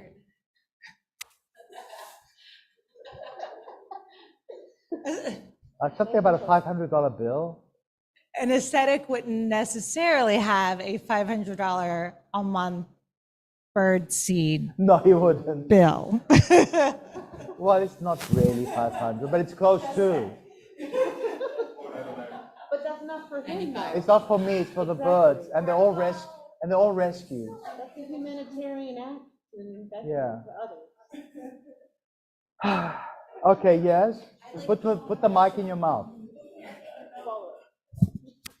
I will put it close to my mouth. I feel like the entire society today is like a dealer of dopamine. And so this is quite the challenge, but it's really nice to have this this room full of all of us here together that actually want to not buy into the machine. Are you serious? What are you saying? The saying? dopamine rush you get after boom boom? We're talking about. Nobody buys into that machine. We grind ourselves into that shit every Well, day. yeah, but I'm talking about the commercial. I know Come what on. I know exactly. Busting my chops. I know it. All right. But these avenues make a tremendous amount of money. The three gates to hell, the three sufferings, it makes a lot of money. There's a lot of businesses focused just on receiving that energy and those attachments from that. We're bombarded. Thankfully, there's no like Red Bull waiting for us when we get out or some like other something or another. This is awesome. Thank you.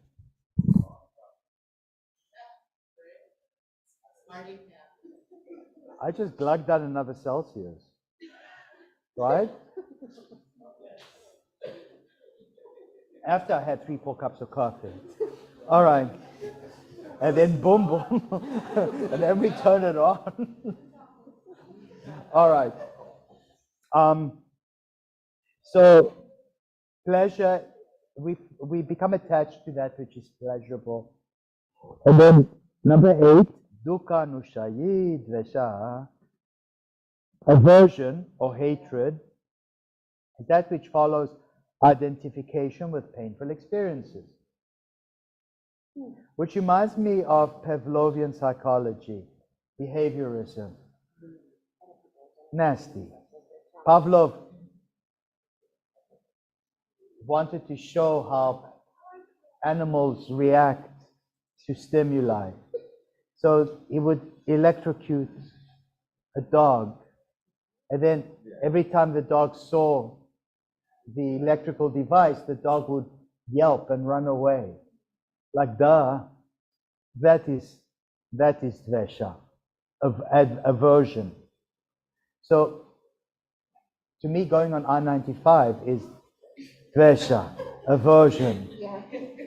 I would rather travel for an extra 10, 15 minutes than have to deal with that. That's also just smart. That's avoiding.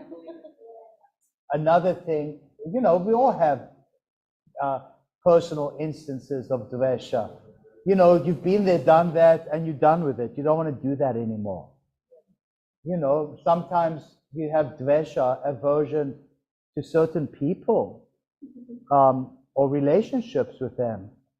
They caused you pain. They caused you, it was not a pleasant experience, and you don't want to go there again. It's so simple. It happens. It's not a judgment call. It's just, you just don't want to do it. It's unpleasant. That is dvesha, aversion. And in its extreme form, it becomes hatred. You hate that. You don't want to do that. What do you hate absolutely, Chittapotri? Someone says,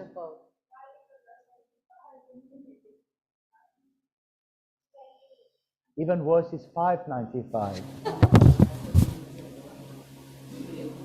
Or even worse is the Palmetto Expressway. So there's worse. There's different categories of dvesha. Right? All right, let's continue. Excuse my feet in your face. Oh, it's all right.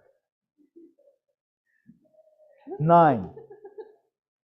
Svarasa vividushopi tattarodo viniveshaha.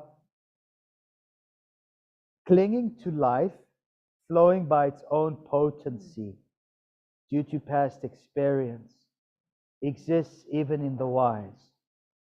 Yeah. So even the wise people cling on to life.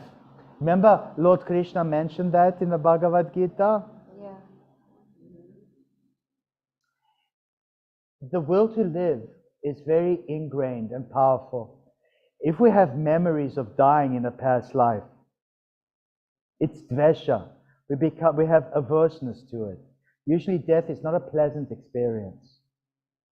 It could be a violent death, could be disease, I don't know, whatever your ending is going to be. We have an aversion to it. It's not good. We don't want to do that again. And we have memory. So even wise people, those you would say wouldn't care one way or the other, even they cling on to bodily life. It's normal.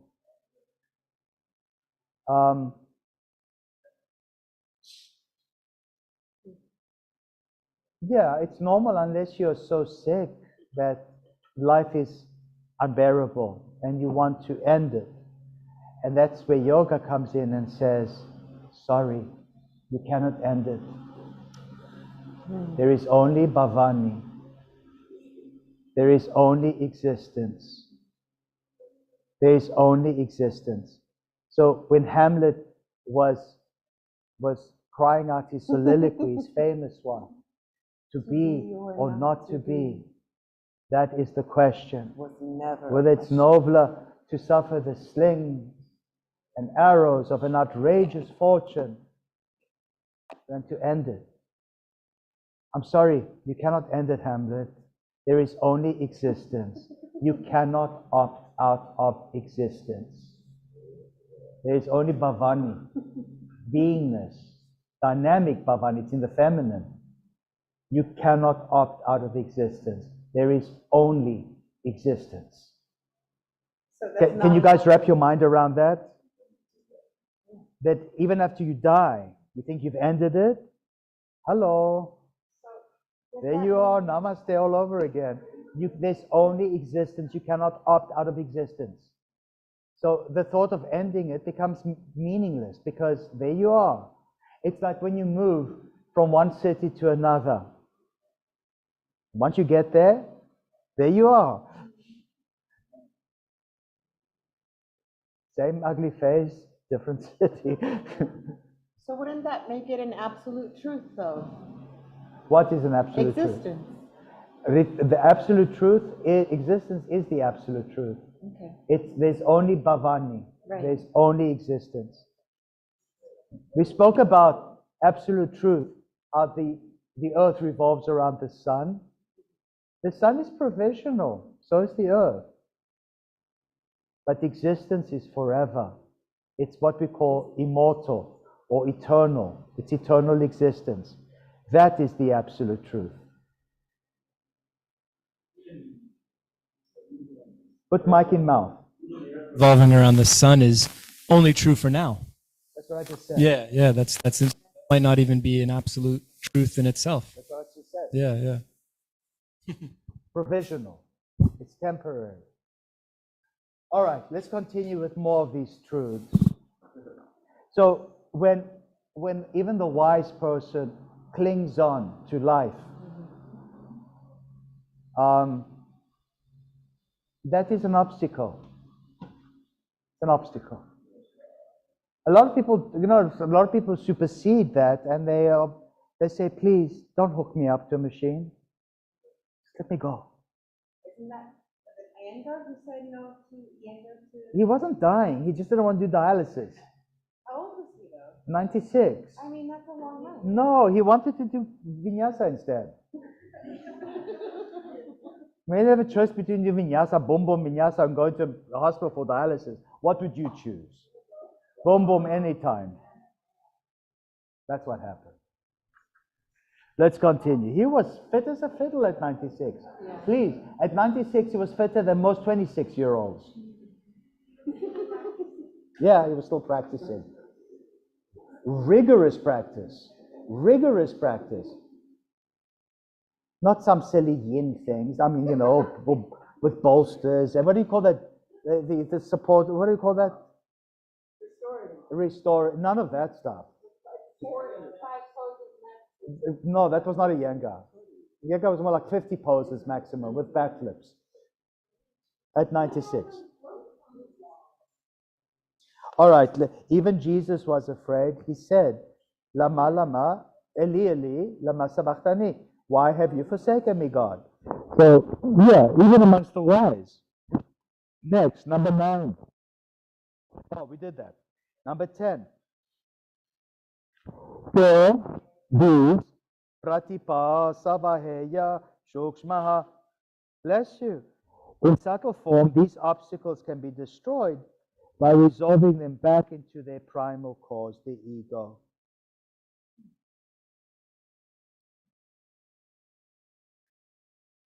Eleven. Yama heyasta vrittaya. In the active state, they can be destroyed by meditation.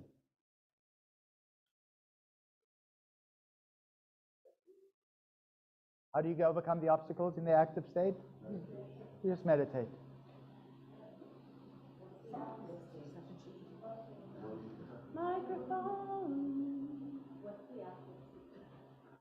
Active state is when they're right there, clamoring in your brain, in your face.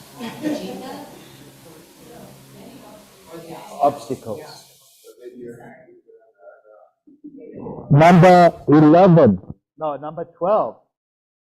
Klesha mula karmashayo drishtam drishta janma vedaniya. Let's sing, it's a lovely one. Klesha mula karmashayo drishta drishta janma vedaniya. The womb of karmas, karmashaya. Actions and reactions, karmas, causation. The womb of karmas has its root in these obstacles. And the karmas bring experiences in the seen, in the present, or in the unseen, future births. What is a karmashaya that I mentioned in the classes? Yes. What pose do we access this big old bag of karma?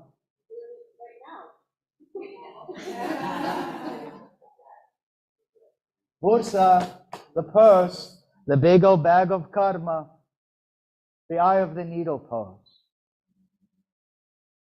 You know what I'm talking about. The bursa, which is Latin for the membrane, which encapsulates the synovial joints, is what we identify as karmashaya, a big old bag of karma. Because in the synovial fluid is where you store actions and reactions, what we call karmas. The word karma and the word kriya are very closely connected. The word creation, the word creativity, the word creatine, they're all closely related. They all come from the Proto-Indo-European word kirt. Kirt. The word kirtan, the word krama, the word karma, they all come from the Proto-Indo-European. Kirt. Creatine. Kriya, yes, kr. Every time you see kr together, it comes from the same word. It means created. It means manufactured. It means done. You did it. Kriya is non-reactive action. Karma is reactive action. Kirtan is singing action. Krama is sequential action. It all means action. It's creativity. You created this. It's your fault.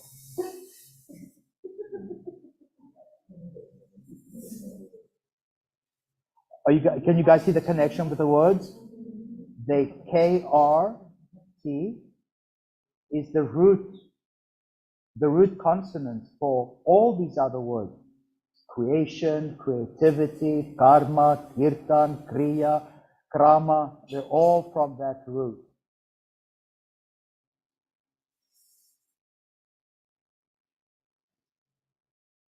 Jenny's smiling. Lisa is frowning. Eli is like in deep skeptical mode. Mr. Yosh has this look of abject astonishment. Mike is seriously frowning. His forehead is all creased. Yeah, yeah. What's being created? Mic in face, I can't hear you. Only when you put the mic in your mouth can I hear you. What's actually being created in Kriya? Because I was under the impression you're getting rid of karma without creating new. Reactions. Kriya, it's action. Kriya is creative action. Oh, like the ritualistic dance, it doesn't create ritualistic, more. Creative action where you act not to accumulate something or to get something, But to get rid you of. act selflessly. It's like planting an apple seed. You're not going to harvest apples, not in your lifetime. But you planted the seed of the apples anyway, so others could enjoy it. You were doing selfless action. You were doing service, seva. Seva is the ultimate expression of kriya. So does kriya release karma, though? Kriya suspends karma. Okay. Karma so is either- causation. Right. Causation is the Newton's third law of motion. Causation is action, opposite and equal, reaction. Causation is one of the primary laws of the universe. The other day, they sent a little rocket to a comet, or a meteor, whatever it was. Yeah, and they smashed it in to see if it would move. It did. So if one day a big old boulder from outer space comes towards Earth, and it will cause an extinction event, like what happened to our poor dinosaurs. Aren't you sad that dinosaurs will die? It would be nice if all of a sudden a brontosaurus peeked through the window, so cute, and then they honked, honk, and it would have been so cute. Wouldn't it be cool? Anyway, they could actually send something, knock it off course, and save us. But what chain of causation did we let loose? What if that comet that they shifted bumps into another one which reverses trajectory and comes straight towards us? That's the chain of causation. And sometimes it's unforeseen. I always like to mention the story. You help a little old lady cross the road, and then you get hit by a bus. A big Broward County Transit bus. And they won't even put the brakes on. They won't even stop. No,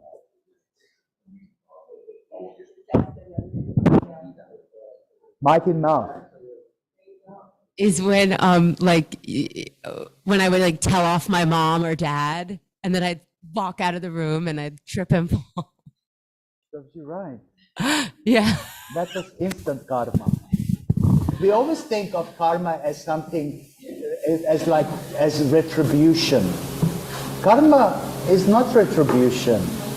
Karma doesn't care. There's no value to karma. There's no judgment to karma. You simply, through your actions, create a chain of events. And sometimes the chain of events are unforeseen. You just never know what's going to happen.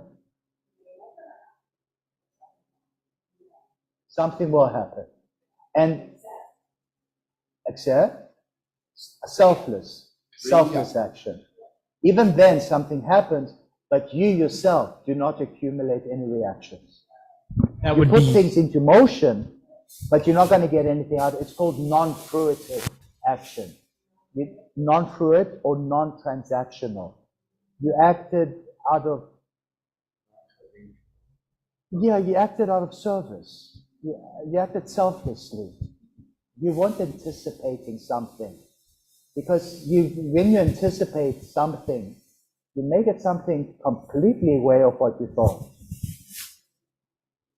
We understand this now, right? Would that be defined? It's very difficult to understand causation. Causation is karma. That's what karma means. There's no value of judgment associated with it. It's not retributory. It's not punishment. It's not reward. It's none of these things. For every action, there's the opposite and equal reaction. Newton's third law of motion. And we hold these reactions in the stem cells of the synovial fluid. In class, when we do dancing lion, we warm up the synovial fluid. The synovial fluid is called non-Newtonian because it's viscous, like your engine oil. What engine oil do you like, Roy? Me too.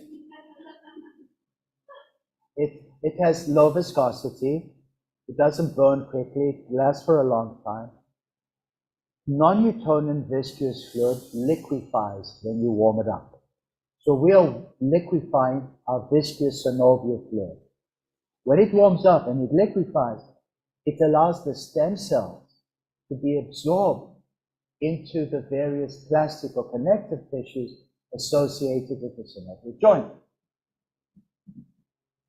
But in the joints is where you hold karma. Karma is Newton's third law of motion. There's Newton again. You can't escape the dude. And it's called the rules of thermodynamics. Put simply, for every action, there's an equal and opposite reaction. That's Newton's third law of motion. That's the rules of thermodynamics. It's an equation. It's one of the absolute truths. It's a Ritambara Prajna. Yes. Things balance themselves out. Maybe they balance, like For karma. That's why they moved that comet and it's going to smash into another one, which is going to come straight at us like a bullet. Who knows? Yeah. Additional karma you hear from regular people, more like you do good, you get good, you do bad, you get bad. That's bullshit. Yeah, you do good, you go to hell. You're just setting a chain of events that doesn't. Yeah, you're just setting a chain of reactions. That's all. The outcome doesn't matter. When you do good deeds, when you do good deeds, it's what we call virtues. The word virtue is punya, as opposed to unvirtuous thing, which is apunya. So we confuse punya, virtues, with karma. Karma doesn't have a value judgment. I throw this down, it's going to make a noise. That's it. It's not good or bad, it just is.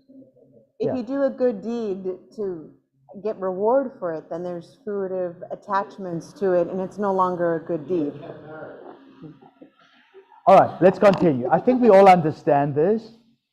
I really do. And how will it help us in our practice, or how will it help us in teaching yoga? Just your deep understanding of it, you'll find the right words. As long as your words are not a word salad. What's a word salad? Thinking out loud. That's a good one. Yeah. Over-explaining. Pedantic. What is pedantic? No. Over-explaining is pedantic. Well, And what is didactic? Extract. What is didactic? These are very important words to know. Yes, be very preachy, very lectury. You just shut up. Intended to teach particularly. What does it say? Patronizing. In a patronizing way. Yes. So the way that you're speaking is so it's inflating your own ego to show how much you know, instead of allowing space for people to learn. Exactly. Fatal. That's why a yoga teacher holds a light, and when the teacher holds the light, the student sees what the teacher hopes that they see. You don't tell them what to look for, you just hold the light. If they're ready to see, they'll see it for themselves. And then they'll come back to you after, and I said, yeah, no.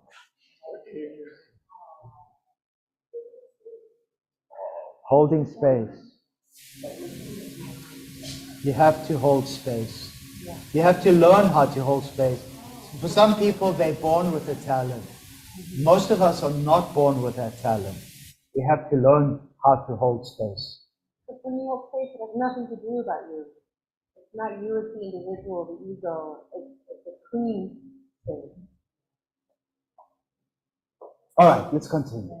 Is this exciting? Hashtag what? Hashtag clean space. Yeah.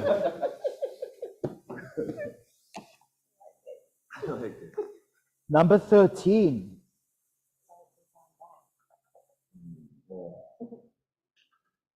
Sati muletat vipako jatyayor bogaha. Sing it with me. That's the boogie one. Sati muletat vipayo sorry, vipako jatya yurboga. With the existence of the root of all karmas, there will be fruits also, namely the births of different species of life, their lifespans and experiences. So causation is also evolution. You guys get that? God created, He did karma. There was causation. And because there was causation, there was also consequence. And the consequence evolves into different species. For instance, God created amoebas or bacteria, and through ecological niches or circumstances, they evolved into higher and higher multi-celled organisms, which eventually becomes parrots or seagulls or humans. It all has the same seed. God is in all things. Isn't that cool? So, unique amongst ancient spiritual traditions, here Patanjali speaks about the concept of evolution and speciation. In the Bible, for instance, God didn't initiate speciation. He created the different species exactly as we understand them right there and then. Here, it's not quite the same. Here, it implies evolution.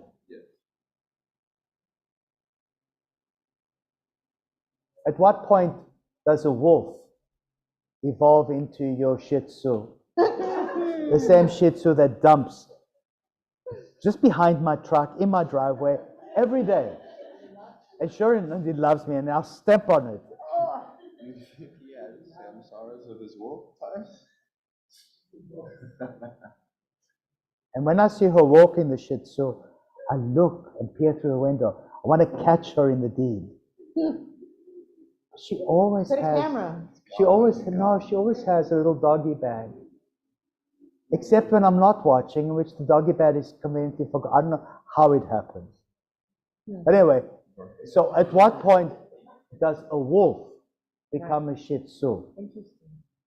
What is the evolutionary process?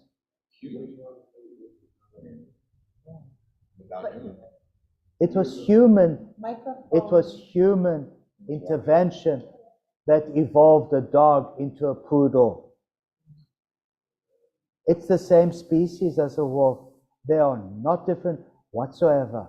A wolf is a dog is a wolf. It's exactly the same species. But that's an interesting example because it shows really that evolution is nothing that we would necessarily look at as logical, that it happens at a much different scale than We can fast forward it. We can create the evolution of different species based on our needs, not theirs. Yeah. We want a flat-faced dog because it looks anthropomorphic and it's cute. So we create French bulldogs, right? The poor things can't breathe. Like, I mean, you know, we do crazy things with evolution. We know it exists because we've seen it we can actually tamper with evolution, selective breeding and what have you. What is remarkable is that this text 2,000 years ago acknowledges the concept of evolution in the Bogaha. This is called the Bogaha Sutra or the Boogeyman Sutra.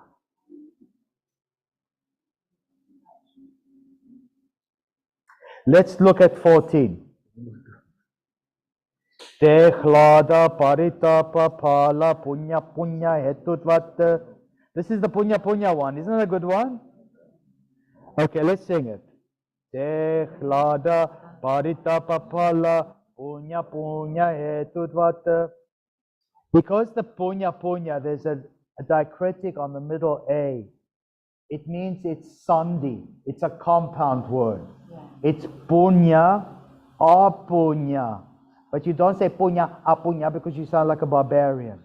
So you say punya punya. And we know that it's merit, demerit. Let's see what it means. The karmas bear fruit of pleasure and pain caused by merit and demerit. If you've done something meritorious, you experience pleasure. If you do something wrong, you experience suffering. So maybe there is value on karma. A happy or unhappy life is your own creation. No one else is responsible. Where's Nancy going? Okay. We don't have ladies' room. They're non-binary bathrooms. I'm so progressive.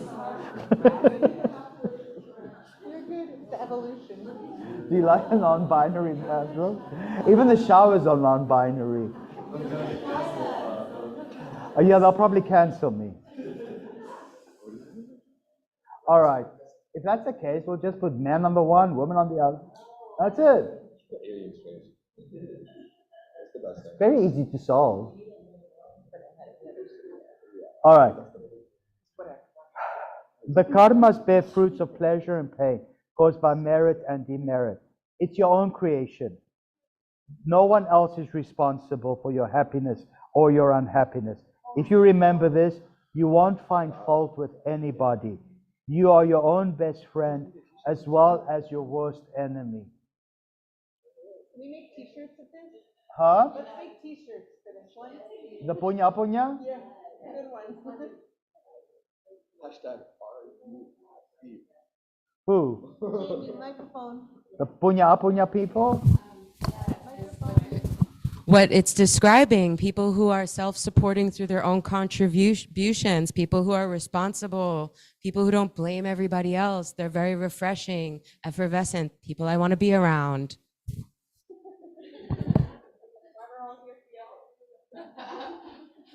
It's true. I mean, sometimes, somebody can do you wrong, in which case you can go on a tirade, and then you get over it, and then you move on. They did you wrong, blah, blah, blah. Fine, I'm fine. Move on. Has anybody ever done you wrong? Yeah. And you? How is that sorted out, that issue? Okay, you made up? No, I'm talking about the dog. Okay. No, it was a private conversation. Oh, okay. Yeah. We want to hear it. Yeah, of course, anytime. But isn't that karma of somebody doing you wrong with that focus? Is that's both of your karmas to play out in that manner? Yeah, but it's action reaction. How's your reaction to that action? That's what I'm talking about. Then that's where you have the control of it. Yeah. So you cannot control the action done against you. But you can control the You reaction. can control your to the reaction. action. Yeah. We've got it here.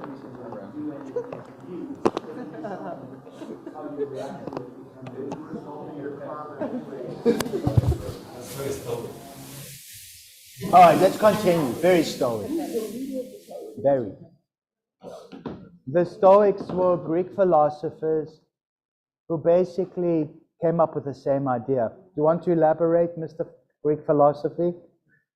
I've read a few books about that, and it really helped me in hard times. And you can't control what happens to you, but you can control reaction to it.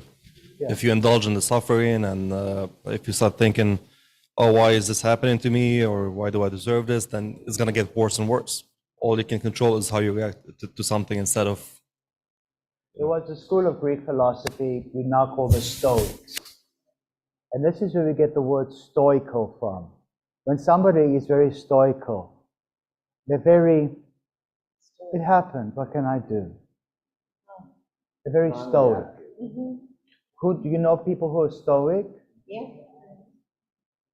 What's the opposite of being stoic? A drama queen. Right? Expressive, just expressive in general. In perpetuity. Who prefers to be around somebody who's stoic versus somebody who's a drama fanatic? What do you prefer? Stoic. Me too. Like stoic. Stoic. No drama. Drama-free zone. It's so tiring. Roller coaster. Also as anti, I've been around people who practice stoicism and they are so non-reactive that there's no interpersonal relationship. Yeah, they go in a mountain. Yeah, they're You know what I mean? ascetic at that point. Yeah, but not necessarily. It's not like you don't feel anything or you just don't let it affect you. Yeah, Like if you somebody just- cuts you off, you don't honk don't and go you go crazy. crazy about it. It is what it is. My favorite recent story is I was trying to make a U-turn here because this light is impossible. It lets 3 cars through and you have to wait another 45 minutes for the light to change. So I decided to go here and make a U-turn and come here. And as I'm waiting to make a U-turn, there's oncoming traffic. I cannot make a U-turn in front of them. And there was this woman behind me, honking her horn, demanding I make the U-turn, even though there was cars coming at me. Beep! Like, and then I made the U-turn eventually. She came right behind me, and she went and parked almost next to me. She was one of my students. She was late for yoga.